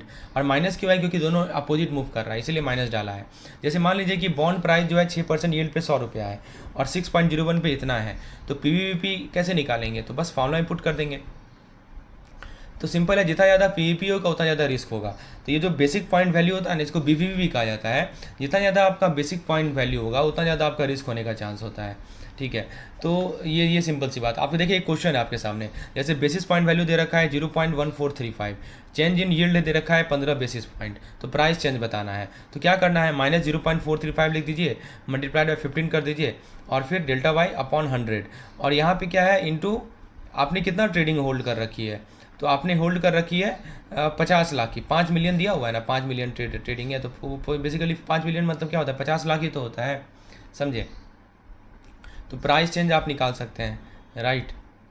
तो देखिए बेसिकली क्या हो रहा है कि आप समझ रहे हैं ना कि केवल 15 बेसिस पॉइंट का मतलब क्या हुआ? 0.15%। एक बेसिस पॉइंट 0.01% होता है, तो 15 बेसिस पॉइंट 0.15% होगा। तो देख सकते हैं ना कि 15 बेसिस पॉइंट चेंज होने से, ठीक है, 15 बेसिस पॉइंट बढ़ने पर बढ़ रहा है ना, ठीक है, तो आपका 1.07 लाख का लॉस है। सोचिए, ये फ़ायदा होता है। तो ये जो डेल्टा पी आपको बता दिया कितना का लॉस हो रहा है। चलिए उसके बाद दोस्तों बात करें हम लोग पोर्टफोलियो का पीवीपी कैसे निकालते हैं। तो सभी बॉन्ड का पीवीपी निकाल लीजिए और सबको जोड़ दीजिए, तो आपको पोर्टफोलियो का पीवीपी मिल जाएगा। तो दोस्तों ये फ़ायदा है पोर्टफोलियो निकालने का। अब देखिए हेजिंग, बीपीवी यूज एंड ड्यूरेशन की बात कर लेते हैं। तो दोस्तों इंटरेस्ट रेट ऊपर गया और आपकी बॉन्ड की वैल्यू नीचे गिर गई, यही होता है कैपिटल लॉस। इसे बचाने के लिए एक तरीका है जो कि उसको बोलते हैं स्मार्ट हेजिंग यूजिंग बीपीवी। देखिए हेजिंग का मतलब होता है प्रोटेक्शन, लेकिन सिर्फ लॉस से। परफेक्ट हेज का मतलब होता है ना प्रॉफिट और नॉन लॉस। ठीक है, सिंपल सा लॉजिक है। लॉन्ग बॉन्ड हो तो शॉर्ट करो एक इक्विवेलेंट बॉन्ड, शॉर्ट बॉन्ड हो तो लॉन्ग करो एक इक्विवेलेंट बॉन्ड। समझे? टारगेट क्या होता है कि इंटरेस्ट का कैश फ्लो मैच हो जाए और प्रिंसिपल सिक्योर रहे। तो हेजिंग एक रेशियो होता है। हेज रेशियो फॉर्मूला क्या होता है कि आप प्राइमरी बॉन्ड का प्रेजेंट वैल्यू ले लीजिए, सॉरी बीपीवी ले लीजिए, बेसिस पॉइंट वैल्यू ले लीजिए, और हेजिंग बॉन्ड का बीपीवी ले लीजिए। ठीक है, तो जैसे पीवीपी मतलब कि basis point value of primary bond और primary basic point value of hedge bond. जैसे मान लीजिए कि 10 लाख, यहाँ पे क्वेश्चन दे रखा है कि 10 लाख लॉन्ग है 20 साल के 9% बॉन्ड में, लिखा है ना लॉन्ग 1 मिलियन, देख 10 लाख मत ही होता है 1 मिलियन 20%, तो इसका बीपीवी दे रखा है 0.1435। इसको हेज करेंगे 10 साल के 0% बॉन्ड में, बीपीवी इतना है, तो हेज रेशियो कितना हो जाएगा? तो पी और एच मतलब कि प्राइमरी बॉन्ड यानी हेज बॉन्ड, प्राइमरी बॉन्ड और हेजिंग बॉन्ड। ठीक है, तो 0.1435 अपॉन ये तो 2.6 है, मतलब कि 10 लाख के एक्सपोजर को हेज करने के लिए 26.72 लाख का शॉर्ट पोजीशन लेना पड़ेगा। समझे? तो बीपीवी का दूसरा यूज़ क्या होता है कि रिस्क मैनेजर बीपीवी से इंटरेस्ट रेट एक्सपोजर को ट्रैक करते हैं। डीलर का बीपीवी लिमिट फिक्स होता है। ठीक है, स्ट्रेटजी क्या है कि यदि आप रेट बढ़ते हुए एक्सपेक्ट कर रहे हैं तो बीपीवी को कम कर दीजिए, और रेट घटते हुए एक्सपेक्ट कर रहे हैं तो बीपीवी को बढ़ा दीजिए। तो बीपीवी का एडवांटेज क्या होता है कि सिंपल है, आसान है, पोर्टफोलियो लेवल यूज होता है, फिक्स्ड कैश फ्लो प्रोडक्ट के लिए बेस्ट होता है, हेज रेशियो निकालना सबसे यूजफुल है, हेज रेशियो निकालने में यूजफुल हो आपको फील करता है। डिसएडवांटेज क्या है कि यील्ड कर्व का जिगजैग मूवमेंट को इग्नोर करता है, ये पैरेलल शिफ्ट एज्यूम करता है जो रियल मार्केट में रेयर होता है। तो ड्यूरेशन जो होता है ना वो बॉन्ड वर्ल्ड का कंपास है। मैकलॉन ने लाया था 1938 में, ये 1970 में यूज ज़्यादा हुआ था। तो ड्यूरेशन बताता है कि बॉन्ड प्राइस कितना सेंसिटिव है रेट चेंज से। तो देखिए एसेट ड्यूरेशन, लायबिलिटी ड्यूरेशन, तो आप क्या होगा यदि एसेट ड्यूरेशन और लायबिलिटी ड्यूरेशन बराबर है तो रिस्क कम हो जाएगा। एग्जैक्ट मैच मिलना मुश्किल है लेकिन क्लोज होना ही काफ़ी है। और यदि मैच्योरिटी और ड्यूरेशन नहीं बराबर नहीं होता है, क्यों नहीं बराबर होता है? क्योंकि मैच्योरिटी सिर्फ लास्ट पेमेंट का टाइम बताता है, लेकिन ड्यूरेशन वेटेड एवरेज बताता है सारे कैश फ्लो का पीवी के बेसिस पे। ठीक है, इसीलिए ड्यूरेशन रियल रिस्क कैप्चर करता है, खासकर मिक्स्ड कूपन बॉन्ड के लिए। तो दोस्तों बीपीवी एक इंस्टेंट टूल है रेट एक्सपोजर को समझने के लिए, और ड्यूरेशन एक डीप कंसेप्ट है जो बॉन्ड का असली बिहेवियर आपको दिखाता है। तो देखिए मैक्लॉ ड्यूरेशन की यदि हम बात करें ना, तो फ्रेंड्स अगर आपके बॉन्ड का इंटरेस्ट कितना ज़्यादा सेंसिटिव है, इसका एग्जैक्ट मेजर है मैक्लॉ ड्यूरेशन। ना ये मैच्योरिटी है, ना ये सिक नंबर है, ये आपकी बॉन्ड स्ट्रेटजी का टाइम बॉम्ब है। तो ड्यूरेशन मतलब टाइम वेटेड एवरेज होता है बॉन्ड का, राइट, के डिस्काउंटेड कैश फ्लो। तो बॉन्ड का जो डिस्काउंटेड कैश फ्लो है उसका टाइम वेटेड एवरेज लेते हैं, उसको बोलते हैं ड्यूरेशन। लिखा है ना, time weighted average of bond discounted cash flow. तो इसको ईयर में मेजर किया जाएगा। ये बताता है कि बॉन्ड का पैसा यानी प्रेजेंट वैल्यू टर्म में कितने टाइम में रिकवर हो जाएगा। तो यदि ड्यूरेशन ज़्यादा होगा तो ज़्यादा इंटरेस्ट रेट रिस्क होगा। तो बैंक इसे यूज करते हैं रिस्क को मैनेज करने के लिए। देखिए सिंपल सी बात है कि बॉन्ड का जो पैसा है वो कितने टाइम में रिकवर हो जाएगा, ये बताया जा रहा है। तो इसको कहाँ बैंक यूज़ करते हैं, रिस्क मैनेजमेंट करने में। तो ड्यूरेशन का फॉर्मूला होता है summation of PV into T upon summation of PV. यहाँ पे टी क्या है, टाइम पीरियड है। सीपीटी क्या है, हमारा कैश फ्लो एट टाइम है। और आप पता ही है 1 + i whole to the power T से हम लोग डिस्काउंटिंग करते हैं। तो PV into total time on bond price. जैसे मान लीजिए कि गवर्नमेंट ऑफ इंडिया का बॉन्ड है 1000 रुपये का, 6% कूपन है, ठीक है। तो 30 रुपया मिलेगा हर एक 6 महीने पे, नहीं मिलेगा। 60 रुपये हर एक साल में, तो 30 रुपया मिलेगा 6 महीने पे। 3 साल का बॉन्ड है तो 6 बार पीरियड होगा। तो मार्केट रेट 8% है तो ड्यूरेशन निकलेगा 2.783। मतलब कि बॉन्ड बिहेव करेगा जैसे 2.783 साल का जीरो कूपन बॉन्ड हो, सेम इंटरेस्ट रेट रिस्क होगा। तो बॉन्ड कैसा बिहेव करेगा कि 2.783 ईयर का जीरो कूपन बॉन्ड हो। आपको कोई कूपन नहीं मिलने वाला है, बस आपको जैसे मैच्योरिटी आएगा तो आपको फुल फेस वैल्यू मिल जाएगा, ठीक है। तो डिस्काउंट का आपको फायदा होगा। देखिए ड्यूरेशन का प्रॉपर्टी क्या होता है कि ड्यूरेशन मैच्योरिटी से कम होता है, क्योंकि कूपन पहले मिल जाते हैं, जल्दी कैश आ जाता है। जीरो कूपन बॉन्ड में क्या होता है कि ड्यूरेशन और मैच्योरिटी बराबर होता है, क्योंकि पूरा पैसा एक ही बार मिलता है एंड में। लोग यदि कूपन कम होगा तो ड्यूरेशन ज़्यादा होगा, क्योंकि ज़्यादा कैश लेट आता है ना, तो फिर रिस्क ज़्यादा होता है। देखिए सिंपल सी बात है कि कूपन आपको पहले मिलते रहता है ना, इसीलिए ड्यूरेशन जो है कैश आपको जल्दी आ जाता है। और यदि लो कूपन हो तो ज़्यादा वाला कैश बाद में आएगा, तो ड्यूरेशन आपका बढ़ जाएगा। फिर यदि मैच्योरिटी ज़्यादा हो तो फिर क्या होगा, हायर ड्यूरेशन हो जाएगा, क्योंकि दोस्तों क्योंकि डीप डिस्काउंट बॉन्ड थोड़ा अलग बिहेव करता है। और यदि लोअर यील्ड हो तो यील्ड लोअर होगा, क्योंकि तो क्या होगा, लॉन्ग टर्म फ्लो का प्रेजेंट वैल्यू ज़्यादा हो जाता है, तो ड्यूरेशन भी बढ़ जाएगा, ठीक है। तो ड्यूरेशन क्या होता है, बॉन्ड का रिस्क थर्मामीटर होता है। ज़्यादा ड्यूरेशन ज़्यादा रिस्क ज़्यादा इम्पैक्ट। जेडसीबी की ड्यूरेशन मैच्योरिटी के बराबर होती है, लेकिन कूपन बॉन्ड की नहीं। अब जरा बात कर लेते हैं बॉन्ड प्राइस वोलेटिलिटी और कॉन्वेक्सिटी की। समझिए क्या बताया जा रहा है दोस्तों यहाँ पे कि आपका बॉन्ड मार्केट इंटरेस्ट रेट पे कितना झूमता है। बस ड्यूरेशन से काम नहीं चलेगा, कॉन्वेक्सिटी भी समझना पड़ेगा। देखिए बॉन्ड प्राइस और यील्ड उल्टा चलते हैं। जब यील्ड बढ़ता है तो प्राइस गिरता है, लेकिन छोटी सी यील्ड चेंज, मान लीजिए 10 बेसिस पॉइंट से कम का यील्ड चेंज है, इस पे प्राइस मूवमेंट लगभग सेम ही होता है। लेकिन बड़ी यील्ड चेंज पे सरप्राइज है। देखिए सबसे सिंपल सी बात है, यदि यील्ड बढ़ेगा तो प्राइस ज़्यादा गिरेगा, यील्ड घटेगा तो प्राइस और भी ज़्यादा बढ़ेगा। समझ रहे हैं, यदि यील्ड बढ़ेगा तो प्राइस गिरेगा, और यदि यील्ड घटेगा तो प्राइस और भी ज़्यादा बढ़ेगा। इस सिमेट्री को क्या बोलते हैं हम लोग, कॉन्वेक्सिटी बोलते हैं, ठीक है। तो ये मतलब कि यील्ड बढ़ा तो प्राइस ज़्यादा गिरेगा, यील्ड घटा तो प्राइस और भी ज़्यादा बढ़ेगा, ठीक है। तो कॉन्वेक्सिटी क्या होता है दोस्तों कि ड्यूरेशन एक स्ट्रेट लाइन एस्टिमेट देता है स्मॉल चेंज के लिए, लेकिन बॉन्ड प्राइस यील्ड कर्व तो कर्व होता है ना, कॉन्वेक्स होता है। तो कॉन्वेक्सिटी क्या बताता है आपको, कर्वेचर का मेजर बताता है, ठीक है। यह बताता है कि एक्चुअल बॉन्ड प्राइस ड्यूरेशन से कितना अलग बिहेव करेगा। तो देखिए ड्यूरेशन एक लाइन है, कॉन्वेक्सिटी कर्व होता है। यील्ड डाउन होने पर एक्चुअल प्राइस ड्यूरेशन जो होता है, मान लीजिए कि यील्ड डाउन हुआ, एक्चुअल प्राइस ड्यूरेशन से ज़्यादा बढ़ता है, और यील्ड अब बढ़ा तो एक्चुअल प्राइस ड्यूरेशन से कम गिरता है। इसी को बोलते हैं अपसाइड कैप्चर और डाउन साइड प्रोटेक्शन, इन्वेस्टर का फ़ायदा। तो देखिए फार्मूला के लिए ना एक यहाँ पे फार्मूला दिया हुआ है।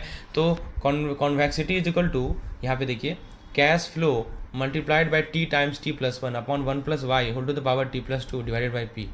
इसको बॉन्ड प्राइस से डिवाइड कर दो, तो ये फॉर्मूला होता है। तो CFT क्या होता है, cash flow at time T, Y क्या है हमारा यील्ड है, पी क्या है हमारा प्राइस है, और टी क्या है टोटल टाइम पीरियड है, ठीक है। तो देखिए ड्यूरेशन समझिए लाइन होता है। Friends positive versus negative convexity, convexity का मीनिंग तो आपको समझ में आ ही गया होगा। बॉन्ड का प्राइस बढ़ा या गिरा, ड्यूरेशन बोला एक वैल्यू, लेकिन एक्चुअल रिजल्ट कुछ और ही निकलता है। तो क्या छुपा था, तो दोस्तों छुपा था कॉन्वेक्सिटी। दोस्तों सबसे पहले देखिए modified duration versus actual price drop में क्या अंतर होता है, वो मैं आपको यहाँ पे समझा देता हूँ। देखिए एक्चुअली क्या होता है, ये जो बेसिकली आपके बुक में एग्जांपल दिया हुआ है, ये इसी को समझाता है। जैसे इंटरेस्ट रेट मान लीजिए 300 BPS बढ़ गया, ठीक है।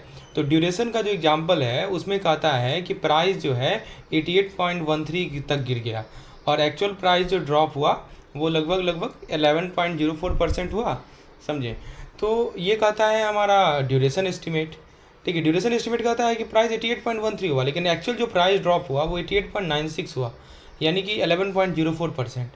तो यदि आप कॉन्वेक्सिटी से एस्टिमेट निकालेंगे ना, तो कॉन्वेक्सिटी कहेगा 89.01 एस्टिमेट करेगा और ड्रॉप को कहेगा 10.99, मतलब कॉन्वेक्सिटी ने एस्टिमेट को और एक्यूरेट बनाया। तो यही फ़ायदा होता है कॉन्वेक्सिटी का कि आपका जो एस्टिमेट होता है प्राइस ड्रॉप का या परसेंटेज ड्रॉप का वो और एक्यूरेट हो जाता है। तो दोस्तों ये जो हमारा चार्ट है ना, ये यही समझा रहा है कि पॉजिटिव वर्सेस नेगेटिव कॉन्वेक्सिटी जादू है या झमेला है। देखिए सिंपल सी बात है, यील्ड घटेगा तो प्राइस बढ़ेगा, यील्ड बढ़ेगा तो प्राइस घटेगा। तो मान लीजिए कि यील्ड बढ़ रहा है, यील्ड घट रहा है तो प्राइस बढ़ रहा है, तो पॉजिटिव कॉन्वेक्सिटी में फास्टर बढ़ेगा और नेगेटिव कॉन्वेक्सिटी में स्लोअर बढ़ेगा।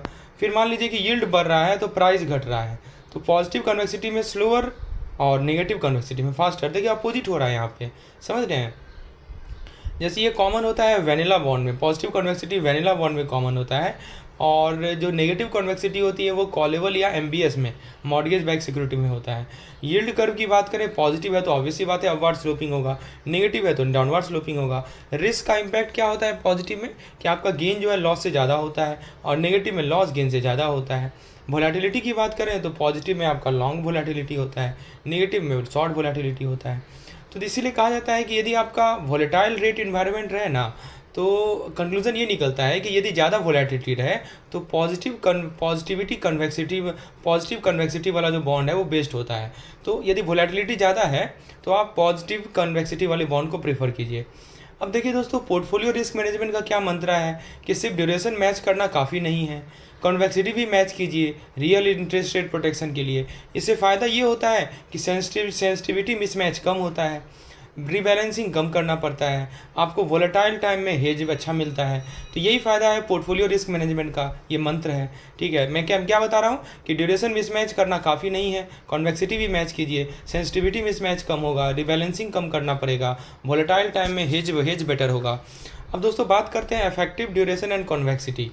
तो जब बॉन्ड में ऑप्शन हो, तो जब बॉन्ड कॉलेबल होता है या प्री पेबल होता है तो कैश फ्लो चेंज हो सकते हैं, समझे। तो उस केस में जो इफेक्टिव ड्यूरेशन का जो फॉर्मूला होता है ना, वो ये वाला फॉर्मूला होता है, v plus minus v plus, पहले v minus v plus divided by 2 times v naught into delta Y, ये इफेक्टिव ड्यूरेशन का फॉर्मूला है। उसी तरह इफेक्टिव कॉन्वेक्सिटी में v plus v minus 2v naught divided by 2v naught multiplied by delta Y का square. यहाँ पे v naught क्या है, इनिशियल प्राइस है, v प्लस क्या है, प्राइस होता है यदि यील्ड बढ़ेगा, v माइनस प्राइस होता है यदि यील्ड घटेगा। तो ये सब टर्मिनोलॉजी को समझिए। वी नॉट हमारा इनिशियल प्राइस है, वी माइनस हमारा प्राइस है यदि यील्ड घटता है, वी प्लस हमारा प्राइस है यदि यील्ड बढ़ता है, डेल्टा वाई होता है हमारा चेंज इन इंटरेस्ट रेट। जैसे मान लीजिए कि वी नॉट हमारा 98.60 है, वी प्लस हमारा 96.75 है, वी माइनस हमारा 99.98 है, डेल्टा वाई 0.01 है। तो आप इस फॉर्मूला में पुट करेंगे ना, तो जो आपका इफेक्टिव ड्यूरेशन मिलेगा वो 1.64 मिलेगा।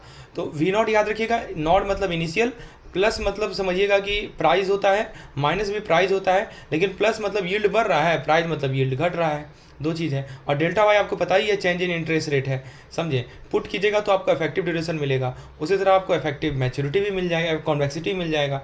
कहने का मतलब कि कॉलेबल बॉन्ड की जो प्राइस सेंसिटिविटी होती है ना, वो अलग ही गेम है। तो अभी एक बार क्विकली रिकॉल कर लेते हैं जो अभी पॉइंट हमने डिस्कस किए। देखिए कॉन्वेक्सिटी जो होता है ना, वो आपको बॉन्ड का बिहेवियर को रियलिस्टिक बताता है। फिर दोस्तों कन्वेक्सिटी दो तरह का होता है, पॉजिटिव कन्वेक्सिटी, नेगेटिव कन्वेक्सिटी। तो जो पॉजिटिव कन्वेक्सिटी होता है वो इन्वेस्टर का दोस्त होता है। और हमने अभी दो चीज़ें सीखी है, इफेक्टिव ड्यूरेशन और इफेक्टिव कन्वेक्सिटी। तो जब बॉन्ड में ऑप्शन हो जाता है तो उसको इफेक्टिव ड्यूरेशन और कन्वेक्सिटी बोलते हैं। और पोर्टफोलियो में ना ड्यूरेशन और कन्वेक्सिटी दोनों का मैच जरूरी है, मिसमैच होगा तो दिक्कत वाली बात हो जाती है। तो देखिए कॉन्वेक्सिटी का यूज रियल पोर्टफोलियो में कैसे होता है हम लोग आगे डिस्कस करेंगे। अब जरा बात करते हैं bond portfolio mismatch and immunisation की। दोस्तों बैंक के पास एसेट और लायबिलिटी का मिसमैच होता है जिसका सीधा असर बैंक के नेट वर्थ पर पड़ता है। तो हम बात करेंगे कैसे बॉन्ड पोर्टफोलियो को इंटरेस्ट रेट रिस्क से बचाया जाता है। आपका बॉन्ड पोर्टफोलियो है, आप जानते हैं कि इंटरेस्ट रेट चेंज होगा तो बॉन्ड पे इफेक्ट पड़ता है, तो कैसे बचाना है, कैसे इंटरेस्ट रेट चेंज हो तो बॉन्ड पे कोई इफेक्ट ना पड़े, आइए देखते हैं। तो सबसे पहले आता है हमारा bank asset liability duration mismatch. समझिए डिपॉजिट मोस्टली शॉर्ट टर्म होता है, तो आपका ड्यूरेशन कम होगा, और जो लोन और मॉर्गेज होता है वो लॉन्ग टर्म होते हैं तो आपका ड्यूरेशन हाई होगा। तो प्रॉब्लम यह है कि जब इंटरेस्ट रेट बढ़ता है तो एसेट की वैल्यू गिरती है ज़्यादा, लायबिलिटी की कम गिरती है। क्योंकि दोस्तों डिपॉजिट में आपका शॉर्ट टर्म है, लायबिलिटी लोन आपका लॉन्ग टर्म है, एसेट आपका लॉन्ग टर्म है। तो जब इंटरेस्ट रेट बढ़ेगा तो एसेट की वैल्यू ज़्यादा गिरती है, लायबिलिटी की कम गिरती है, तो नेट वर्थ पे लॉस पड़ता है। तो यह रिस्क समझना बहुत ज़रूरी है, समझे बात को। तो ये चीज़ है, ये रिस्क बहुत बड़ा रिस्क है। तो दोस्तों यदि दो मेजर टाइप के रिस्क होते हैं बॉन्ड पोर्टफोलियो में। पहला होता है री इन्वेस्टमेंट रिस्क। मान लीजिए कि जब कैश फ्लो आपको पहले मिल जाता है, अर्ली मिल जाता है, और उन्हें दोबारा इन्वेस्ट करना पड़ता है अनसर्टेन रेट पे।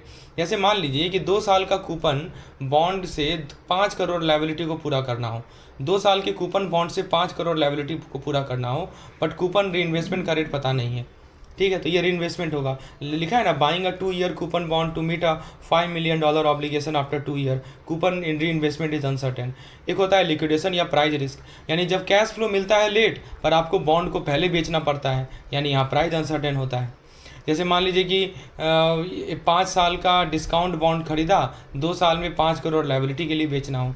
अब एक होता है हमारा yield change and price effect.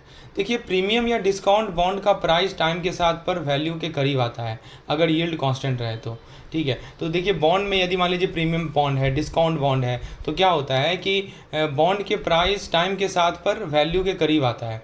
लेकिन इंटरेस्ट रेट बदलने से प्राइस और रीइन्वेस्टमेंट दोनों रिस्क क्रिएट करते हैं। तो इसलिए कहा जाता है कि जो हमारा इंटरेस्ट रेट रिस्क है ना, वो इन दोनों का कॉम्बिनेशन है। किसका?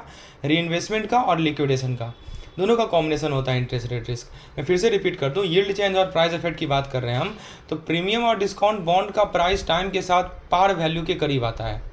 पार वैल्यू समझते हैं ना, फेस वैल्यू होता है इनिशियली जो आप पे करते हैं। तो जैसे प्रीमियम डिस्काउंट होगा उसका प्राइस टाइम के साथ पार वैल्यू के नज़दीक आएगा अगर यील्ड मान लीजिए सेम रहे तो। लेकिन इंटरेस्ट रेट बदलने से प्राइस और इन्वेस्टमेंट रिस्क दोनों आ जाता है। अब इम्यूनाइजेशन कैसे करें? तो इम्यूनाइजेशन के लिए क्या तरीका है दोस्तों, कि गोल ये है कि पोर्टफोलियो को इंटरेस्ट रेट चेंज से इनसेंसिटिव बनाना। मतलब आपका इंटरेस्ट रेट चेंज कितना भी हो, पोर्टफोलियो पे कोई इफेक्ट ना पड़े, ये हमारा मेन गोल है। कैसे करेंगे इसको? तो एसेट और लायबिलिटी की ड्यूरेशन को मैच कीजिए, तभी हो सकता है ना।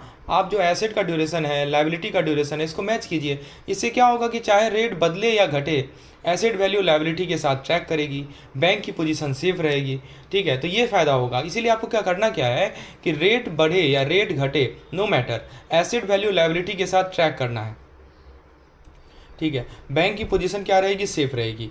अब एक पॉइंट यहाँ बताया जा रहा है, टारगेट डेट इम्यूनाइजेशन। देखिए पेंशन फंड जैसे इंस्टीट्यूशन के लिए बहुत यूजफुल होता है ये target date immunisation. Future cash outflow के लिए एग्जैक्ट ड्यूरेशन और वैल्यू की फिक्स्ड इनकम एसेट रखना, यानी जो भी हमारे फ्यूचर कैश आउटफ्लो हैं उनका एग्जैक्ट ड्यूरेशन रखना और वैल्यू की फिक्स ड्यूरेशन रखना। मान लीजिए रेट बदले, फंड हमेशा काफ़ी रहेंगे ऑब्लिगेशन पूरे करने के लिए। मान लीजिए इंटरेस्ट रेट चेंज भी क्यों ना हो जाए, आपके पास फंड उतना रहेगा कि आप अपने ऑब्लिगेशन को पूरा कर लें। अच्छा, एक और पॉइंट यहाँ पे बताया जा रहा है, सिंगल लायबिलिटी कैश फ्लो। मतलब क्या होता है कि इसमें एजम्पशन ये करते हैं कि यील्ड कर्व जो होगा ना वो फ्लैट होगा। आप फ्लैट यील्ड कर्व एज्यूम कीजिए। अगर मान लीजिए कर्व शिफ्ट भी हो जाए तो दोनों एसेट और लायबिलिटी पे सेम इफेक्ट होगा क्योंकि ड्यूरेशन मैच कर रहा है। ऑब्वियस सी बात है, मैंने बोला ना आपको, यदि इस लायबिलिटी मिसमैच को कम करना है तो ड्यूरेशन को मैच करवाइए, अपने एसेट और लायबिलिटी के ड्यूरेशन को मैच करवाइए, ठीक है। क्योंकि आपका ड्यूरेशन मैच करना है तो आपका कर्व मान लीजिए शिफ्ट भी हो जाएगा तो एसेट और लायबिलिटी पे सेम इफेक्ट पड़ेगा। और दोस्तों दूसरी बात है कि जो एसेट की पोर्टफोलियो है वो सफिशिएंट रहेगा लायबिलिटी पूरा करने के लिए।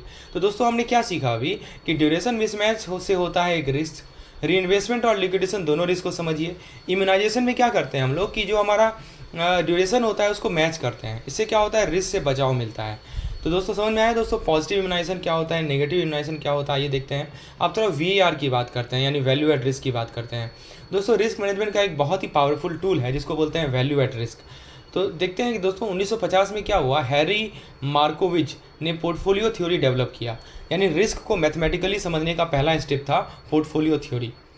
तो दोस्तों 1970-1980 में क्या हुआ, बैंक ने अपने अंदर कॉम्प्लेक्स रिस्क मॉडल बनाने शुरू किए जिससे सारे रिस्क को एग्रीगेट करके मैनेज कर सके। तो 1950 में पहले क्या आया, पोर्टफोलियो थ्योरी आया जिसने रिस्क को मैथमेटिकली समझने का पहला स्टेप था। और 1970-1980 में बैंक ने अपने अंदर कॉम्प्लेक्स रिस्क मॉडल बनाने शुरू किए जिससे सारे रिस्क को एग्रीगेट करके मैनेज किया जा सके। अब यदि इसके हिस्टोरिकल बैकग्राउंड की बात करें, 1990s में VAR ट्रेडिंग बुक के मार्केट रिस्क को मेजर करने के लिए पॉपुलर हुआ।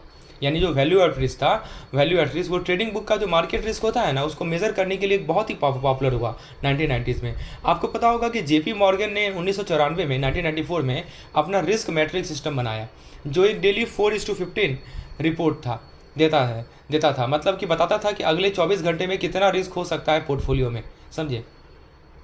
यह मेथड स्टैंडर्ड डेविएशन और कोरिलेशन पे बेस्ड था और लार्ज हिस्टोरिकल डेटा को इस्तेमाल करता था। अब सवाल है कि वीआर पॉपुलर क्यों हुआ।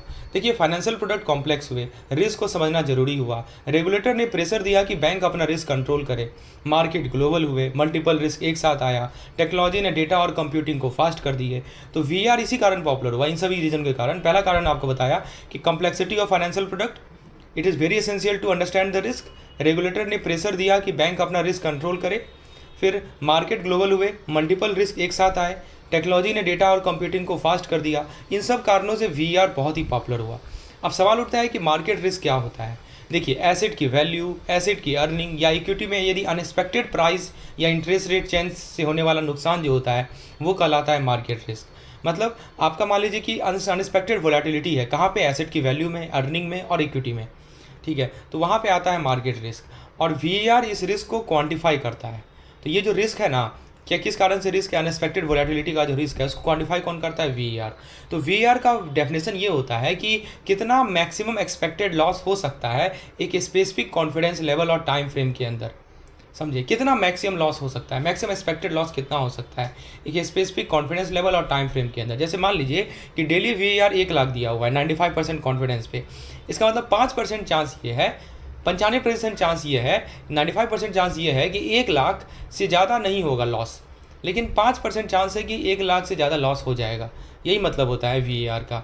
तो दोस्तों, की पॉइंट याद रखिएगा कि वीआर एक स्टैटिस्टिकल प्रोबेबिलिटी मेज़र है। ये डिपेंड करता है कॉन्फिडेंस लेवल पे और टाइम हॉरिजन पे, ठीक है। और दोस्तों याद रहे, वीआर मैक्सिमम लॉस नहीं है, बल्कि लॉस का वो लिमिट है जो हाई प्रोबेबिलिटी से एक्सीड नहीं होगा। तो इसका यदि मैथमेटिकल डेफिनेशन की बात करें तो मान लीजिए W हमारा पोर्टफोलियो का आज का वैल्यू है, L हमारा लॉस ओवर टाइम है, तो जो V स्टार है यानी कॉन्फिडेंस लेवल 1 - P जो VAR है, तो उसमें क्या बोलता है कि probability loss is greater than V star is equal to P, यानी लॉस V स्टार से ज़्यादा होने का चांस P है, समझे। तो ये चीज़ बताता है। तो कॉन्फिडेंस लेवल पे जो VAR है, मान लीजिए 95% कॉन्फिडेंस लेवल है, ठीक है, तो वो हमारा V स्टार है। तो प्रोबेबिलिटी कि लॉस हमारा V स्टार से ज़्यादा हो वो कहलाता है P, यानी लॉस V स्टार से ज़्यादा होने का चांस क्या है, P है, समझे।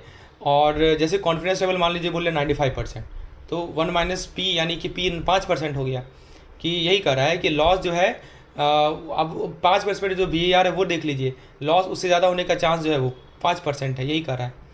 तो दोस्तों, वीआर बैंक को हेल्प करता है मार्केट रिस्क को मॉनेटरी टर्म में मेज़र करने में। ये सिंपल और पावरफुल तरीका है और पूरे वर्ल्ड वाइड यूज होता है। अब जरा इसके एप्लीकेशन और एजम्पशन की बात कर लें तो दोस्तों, वैल्यू एट रिस्क सिर्फ एक रिस्क नंबर नहीं है, बल्कि बैंक और फाइनेंशियल इंस्टीट्यूशन के लिए एक पावरफुल रिस्क मैनेजमेंट टूल है। दोस्तों, वीआर जो होता है फॉरवर्ड लुकिंग होता है, यानी फ्यूचर के पोटेंशियल लॉस एस्टिमेट करता है।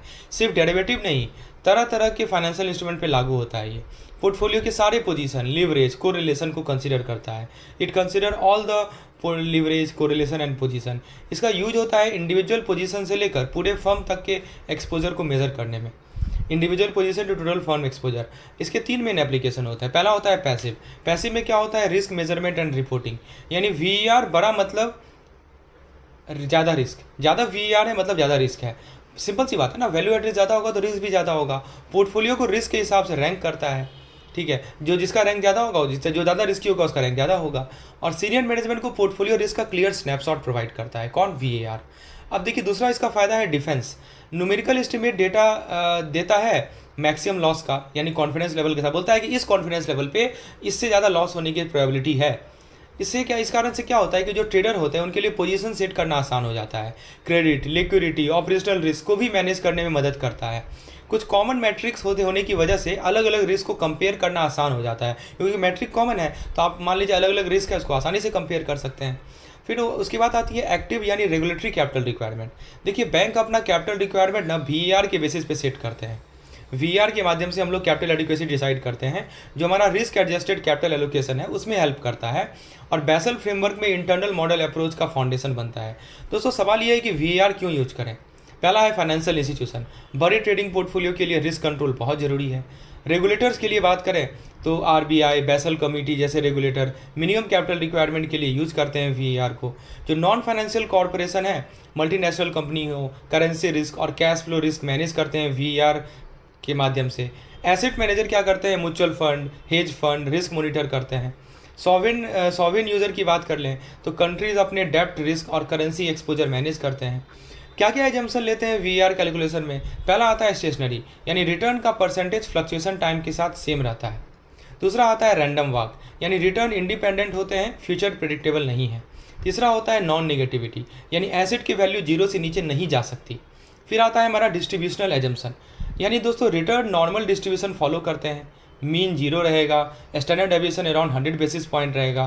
तो यह एजम्पशन ऑप्शन जैसे एसेट के लिए फिट नहीं बैठती, क्योंकि उनमें स्क्यूनेस होता है, ऑप्शन में स्क्यूनेस होता है, तो वहाँ पे आप ये एजम्पशन नहीं लगा सकते। तो ये देखिए, ये सब एजम्पशन हम लोग लेते हैं कि स्टेशनरी रहेगा। क्या स्टेशनरी रहेगा? रिटर्न का परसेंटेज जो है फ्लक्चुएशन, रिटर्न का जो परसेंटेज फ्लक्चुएशन है वो टाइम के साथ सेम रहेगा, उसे बोलते हैं स्टेशनरी। ये हम एजम्पशन लेते हैं। फिर रैंडम वॉक, मतलब रिटर्न जो है फ्यूचर, वो रिटर्न इंडिपेंडेंट होगा, फ्यूचर चूंकि प्रेडिक्टेबल नहीं है। नॉन नेगेटिविटी होगा, एसेट की वैल्यू जीरो से नीचे जा ही नहीं सकती। ये सब एजम्पशन करते हैं। तो दोस्तों वीएआर एक वर्सेटाइल रिस्क मेजर है जो रिस्क को क्वांटिफाई, कंट्रोल और रेगुलेट करने में मदद करता है। एजम्पशन समझना जरूरी है ताकि वीएआर का हमें लिमिटेशन भी पता चल सके। अब बात आती है दोस्तों, सवाल उठता है कि चॉइस ऑफ टाइम हॉरिजन। तो हमने डेफिनेशन देख लिया वीएआर का। अच्छा हाँ, तो यहाँ पे आइए दोस्तों एक और इम्पॉर्टेंट पॉइंट को क्लियर करते हैं कि वीआर को आपको क्या बताया कि वर्स्ट एक्सपेक्टेड जो लॉस होता है वो कहलाता है हमारा VaR, worst expected loss. Probability that loss exceed VaR less than equal to 1 minus confidence level. जैसे मान लीजिए कि 95% कॉन्फिडेंस, मतलब ये होगा कि 5% चांस है कि लॉस जो है वो वीआर से ज़्यादा होगा। ठीक है, तो आपके सामने ना कुछ कॉम्पिटिशन स्टेप दिए गए हैं। फ्रेंड्स, यदि हम वीआर के मेथडोलॉजी की बात करें तो हमारे पास 3 तरीका है। एक पैरामेट्रिक होता है, एक हिस्टोरिकल सिमुलेशन होता है और एक मॉन्टे कार्लो होता है। तो आइए दोस्तों सबसे पहले पैरामेट्रिक की बात कर लेते हैं। पैरामेट्रिक बोले या हम इसको वेरिएंस कोवेरिएंस बोले, एक ही चीज़ होता है, दोनों का मीनिंग एक ही चीज़ होता है। तो ये हमारे नॉर्मल डिस्ट्रीब्यूशन पे डिपेंड करता है। इसमें कुछ की पैरामीटर्स होते हैं जैसे mean, standard deviation, volatility, correlation, delta, gamma. और इसको एज्यूम करता है कि जो हमारा रिटर्न है ना वो बेल शेप कर्व को फॉलो करता है, जो कि नॉर्मल डिस्ट्रीब्यूशन कर्व होता है, राइट। और ये फॉर्मूला से आप फैमिलियर होंगे ही होंगे, 1/√2 pi sigma exponential minus x minus mu का स्क्वायर अपॉन 2 सिग्मा स्क्वायर। ये सिंप्लीफाइड है लेकिन वाइडली यूज होता है इसके ईज के कारण, इसके स्पीड के कारण। ठीक है, तो यदि वीआर निकालना है तो आप जानते ही हैं कि वर्स्ट एक्सपेक्टेड लॉस बताता है over specified time horizon at a given confidence level. ठीक है, तो पहले आप मार्क टू मार्केट वैल्यू निकाल लीजिए पोर्टफोलियो का, सिग्मा निकाल लीजिए, टाइम हॉरिजन सेट कीजिए, कॉन्फिडेंस लेवल चूज कीजिए और फिर जेड स्कोर के माध्यम से कैलकुलेट कीजिए। तो फॉर्मूला क्या होता है? Portfolio value multiplied by sigma multiplied by Z. ये फॉर्मूला होता है वीआर को कैलकुलेट करने का। बहुत सिंपल फॉर्मूला है, राइट। जैसे मान लीजिए कि पोर्टफोलियो का वैल्यू 100 मिलियन रुपीज़ दिया हुआ है, सिग्मा दिया हुआ है 2.5, टाइम हॉरिजन दे रखा है 1 दिन और 95% कॉन्फिडेंस पे जो जेड वैल्यू होता है वो होता है 1.645। तो क्या करेंगे? पोर्टफोलियो वैल्यू यानी 100 मिलियन रुपीज़ इंटू सिग्मा यानी 2.5 इंटू जेड यानी 1.645। तो इसको मल्टीप्लाई कीजिए। फिर मान लीजिए कि आपको 1 डे वीआर को मल्टी डे वीआर में कन्वर्ट करना है। आपको 1 डे वीआर पता है और उसको मल्टी डे वीआर में कन्वर्ट करना है। तो फॉर्मूला अप्लाई कीजिए, multi day VR is equal to 1 day VR into अंडर√t। टी क्या है? नंबर ऑफ ट्रेडिंग डे है। जैसे मान लीजिए कि आपको सिंगल डे वीआर सिग्मा है और वीकली निकालना है, वीक में मान लीजिए 5 दिन है तो अंडर√5 से गुना कर दीजिए, समझे? तो ये चीज़ होता है। तो इसमें एजम्पशन क्या है कि डेली रिटर्न इंडिपेंडेंट है, ट्रेडिंग डे आप यूज़ कर रहे हैं, कैलेंडर डे यूज़ नहीं कर रहे हैं। चलिए अब हम जरा वीआर के मेथडोलॉजी को देखते हैं। तो दोस्तों एक तो मेथडोलॉजी आपको बताया पैरामेट्रिक, ठीक है। पैरामेट्रिक अप्रोच होता है जो कि इक्वेशन यूज़ करता है, इसके अंदर वोलेटिलिटी, कोरिलेशन, डेल्टा, गामा ये सब यूज होता है। अच्छा, एक होता है मॉन्टे कार्लो। मॉन्टे कार्लो समझते हैं क्या होता है? तो मॉन्टे कार्लो क्या करता है कि ये फ्लेक्सिबल है, पावरफुल है, कॉम्प्लेक्स पोर्टफोलियो के लिए बेस्ड होता है। ये एजम्पशन बेस्ड यूज करता है, वोलेटिलिटी, कोरिलेशन, ट्रेंड डिफाइन कर सकते हैं, सिमुलेट करते हैं बहुत सारे रैंडम मार्केट पाथ को। सोचिए 1000 या मिलियन रैंडम मार्केट पाथ को सिमुलेट करके ये रिजल्ट देता है। हर सिमुलेशन एक पॉसिबल मार्केट सिनेरियो होता है। एनालॉजी आपका रॉलेट वाले यहाँ पे एग्जांपल दिया हुआ है। एडवांटेज क्या है कि रियलिस्टिक है, मल्टीपल रिस्क फैक्टर हैंडल करता है मॉन्टे कार्लो, ठीक है, क्योंकि यहाँ पे ना बहुत सारे सिनेरियो को सिमुलेट किया जाता है और तब जाके रिजल्ट निकलता है, समझे। फिर एक होता है हमारा historical simulation. Historical simulation non parametric है, कोई एजम्पशन नहीं है रिटर्न के डिस्ट्रीब्यूशन पे। यहाँ पे एक्चुअल पास डेटा यूज होता है, राइट। 2 साल से ज़्यादा डेटा यूज होता है पोर्टफोलियो वैल्यू चेंज में। सबसे पहले क्या करते हैं कि हम डेली रिस्क फैक्टर चेंज को रिकॉर्ड करते हैं। मान लीजिए कि 500 दिन का हमने डेटा रिकॉर्ड किया, फिर पोर्टफोलियो को हर दिन के चेंज के हिसाब से रिवैल्यू करते हैं। फिर जो रिजल्टिंग पोर्टफोलियो आता है उसको सॉर्ट करते हैं और परसेंटाइल चूज करते हैं। तो इससे एडवांटेज क्या होता है कि रियल मार्केट बिहेवियर कैप्चर करता है। लेकिन लिमिटेशन क्या है कि मान लीजिए एक्सट्रीम इवेंट है, वो तो मिस हो जाएगा ना अगर डेटा में ना हो तो कॉम्प्लेक्स सिक्योरिटी में स्लो होता है ये हिस्टोरिकल सिमुलेशन। तो देखिए कहने का मतलब यदि समराइज करें फैक्ट को, और जो पैरामीट्रिक वाला होता है वो फास्ट कैलकुलेशन देता है। ये एज्यूम करता है कि रिटर्न जो है हमारा नॉर्मल डिस्ट्रीब्यूशन फॉलो कर रहा है, यहाँ पे मीन और स्टैंडर्ड डेविएशन यूज होता है। लेकिन लिमिटेशन क्या है कि यहाँ पे रियल मार्केट डेटा में स्क्यूनेस और कुर्टोसिस इग्नोर की जाती है। तो समराइज करें हम तो देखिए पैरामीट्रिक फास्ट है, सिंपल है, लेकिन लिमिटेड एजम्पशन है। मॉन्टे कार्लो जो है वो फ्लेक्सिबल है, पावरफुल है, रिसोर्स इंटेंसिव है। और हिस्टोरिकल सिमुलेशन रियल डेटा देता है, रियलिस्टिक है, लेकिन डेटा सेंसिटिव है। ठीक है, तो वही चीज़ बताया जा रहा है। तो ये आपको ध्यान रखना है तीनों में क्या बेसिक डिफरेंस है। और ये वही चीज़ यहाँ बताया जा रहा है, क्विक सिंपल, ठीक है। मॉन्टे कार्लो एक्यूरेट होता है सब एसेट के लिए, फुल डिसीजन कैप्चर करता है। तो ये आपको तीनों मेथड का एडवांटेज डिसएडवांटेज दिया। मैं एक बार फिर से समझा देता हूँ आपको। देखिए parametric volatility, correlation, delta, gamma equation use करेगा। ट्रेडिशनल एसेट के लिए बेस्ट है। Monte Carlo random hypothetical market scenario को सिमुलेट करता है, सभी इंस्ट्रूमेंट के लिए बेस्ट है, चाहे वो नॉन लीनियर ही क्यों ना हो। और historical simulation real historical market data को यूज करता है रिवैल्यूएशन के लिए। तो सभी एसेट के लिए भी ये भी काम करता है हिस्टोरिकल वाला, लेकिन यहाँ पे कोई डिस्ट्रीब्यूशन का एजम्पशन नहीं है। तो एकदम सिंपल वर्ड में बोले तो दोस्तों, मॉन्टे कार्लो जो होता है रैंडम हाइपोथेटिकल सिनेरियो के लिए, और हिस्टोरिकल जो होता है रियल पास डेटा के लिए, ठीक है। तो पैरामेट्रिक जो होता है वो फास्ट है, सिंपल है, केवल वोलेटिलिटी और कोरिलेशन चाहिए। लेकिन यदि मान लीजिए पोर्टफोलियो हमारा नॉन लीनियर हुआ तो वहाँ पे आप पैरामेट्रिक वाला यूज नहीं कर पाइएगा, ठीक है। स्क्यूनेस कुर्टोसिस को इग्नोर करता है पैरामेट्रिक वाला। मॉन्टे कार्लो हाईली एक्यूरेट है, फ्लेक्सिबल है, सारे फॉल्ट टेल्स को कवर करता है। तो लेकिन कॉम्पिटिशनली ना हैवी होता है मॉन्टे कार्लो, इसमें टाइम कंज्यूमिंग है, बहुत सारे एजम्पशन पे डिपेंड करता है। और यदि हिस्टोरिकल सिमुलेशन की बात करें तो एक्यूरेट है, कोई डिस्ट्रीब्यूशन का एजम्पशन नहीं होता, मॉन्टे कार्लो से फास्टर होता है। लेकिन आपको हिस्टोरिकल सिमुलेशन में डेटा बहुत ज़्यादा चाहिए होता है, ओल्ड डेटा इरेलीवेंट हो सकता है, ठीक है। लॉन्ग मान लीजिए कि लॉन्ग हॉरिजन है तो वहाँ पे आप इसको यूज़ नहीं कर सकते। तो सबका अपना अपना लिमिटेशन है, ठीक है। जैसे आप लिमिटेशन देखेंगे तो सबसे पहला एजम्पशन पे डिपेंड है सब मेथड, चाहे कोई भी मेथड आप लीजिए, सबके सब एजम्पशन मेथड है। जैसे पैरामेट्रिक बोलता है कि हम ये जो डिस्ट्रीब्यूशन है वो नॉर्मल डिस्ट्रीब्यूशन है। हिस्टोरिकल बोलता है कि पास्ट मार्केट जो है वही फ्यूचर मार्केट है। तो एक्सट्रीम इवेंट और रेजिम शिफ्ट को अच्छी तरह कैप्चर नहीं कर पाएगा दोनों। तो दोस्तों यही सब ड्रॉबैक है VAR का कि it does not capture extreme unexpected market well. और कभी कभी क्या करता है कि टेल रिस्क को अंडर एस्टिमेट कर देता है। ये मॉडल रिस्क से वनरेबल है, यानी मान लीजिए कि रॉन्ग एजम्पशन हो गया। इम्प्लीमेंटेशन रिस्क से वनरेबल है, मार्केट एस्टिमेटिंग एरर है। तो सॉल्यूशन क्या है कि VAR के साथ ना स्ट्रेस टेस्टिंग और सिनेरियो एनालिसिस जरूर करो, ताकि मार्केट शॉक और रेजिम शिफ्ट का इम्पैक्ट भी समझ आ जाए, समझे। तो आपको स्ट्रेस टेस्टिंग भी करना चाहिए और साथ ही साथ ये सिनेरियो एनालिसिस भी करना चाहिए। अब एक होता है EVT, एक्सट्रीम वैल्यू थ्योरी। दोस्तों VAR कभी कभी बड़े और रेयर लॉस को अंडर एस्टिमेट कर देता है। तो हम जानेंगे एक्सट्रीम वैल्यू थ्योरी और स्ट्रेस टेस्टिंग के बारे में, जो ऐसे रेयर मार्केट शॉक को समझने में मदद करते हैं। देखिए VAR नॉर्मल डिस्ट्रीब्यूशन एज्यूम करता है, लेकिन फाइनेंस में लॉस डिस्ट्रीब्यूशन फैट टेल्ड होती है, मतलब बड़े लॉस ज़्यादा कॉमन है। तो जो EVT है ना, एक्सट्रीम वैल्यू थ्योरी, वो करता है डिस्ट्रीब्यूशन के टेल्स पर, मतलब एक्सट्रीम लॉस एक्सट्रीम गेन को एक्यूरेटली मेजर करना इसका काम है। यह टेल रिस्क को एस्टिमेट करता है यूजिंग पारेटो डिस्ट्रीब्यूशन। क्या बोलते हैं इसको? पारेटो डिस्ट्रीब्यूशन, ठीक है। टेल रिस्क को क्या एस्टिमेट करेगा, और conditionally excess loss beyond threshold को ये एस्टिमेट करेगा। जो हमारे फैट टेल हैं, स्क्यूड डिस्ट्रीब्यूशन है, उनके लिए सबसे बेस्ट मेथड है हमारा EVT मेथड। लेकिन इसका लिमिटेशन भी है। क्या लिमिटेशन है? कि बहुत सारे रिस्क फैक्टर के पोर्टफोलियो पे अप्लाई करना मुश्किल होता है EVT, और ये एज्यूम करता है कि जो एक्सट्रीम इवेंट है वो इंडिपेंडेंट होते हैं, जो हमेशा सच तो है नहीं। लेकिन इसका एप्लीकेशन क्या है कि मान लीजिए शॉर्ट पोजीशन है तो शॉर्ट पोजीशन में अपर टेल पे फोकस होता है, लॉन्ग पोजीशन है तो लॉन्ग पोजीशन में लोअर टेल पे फोकस होता है। अब एक होता है हमारा स्ट्रेस टेस्टिंग। स्ट्रेस टेस्टिंग से हम एस्टिमेट करते हैं लॉसेस अंडर एक्सट्रीम कंडीशन, जैसे वार, पॉलिटिकल क्राइसिस, मार्केट क्रैश, ये सब के सब एक्सट्रीम कंडीशन ही तो है। और स्ट्रेस टेस्टिंग से हम एस्टिमेट कर लेते हैं। क्यों? क्योंकि फैट टेल VAR से मिस हो सकती है। जो फैट टेल है ना, वो वैल्यू एट वो नॉर्मल डिस्ट्रीब्यूशन एज्यूम करता है, वहाँ मिस हो जाती है। और स्ट्रेस टेस्टिंग से रिस्क मैनेजमेंट ट्रांसपेरेंट और रोबस्ट बनता है, ठीक है। तो देखिए स्ट्रेस टेस्टिंग में क्या क्वेश्चन होता है, टॉप डाउन, अगर इक्विटी क्रैश हो जाए तो कितना लॉस हो सकता है।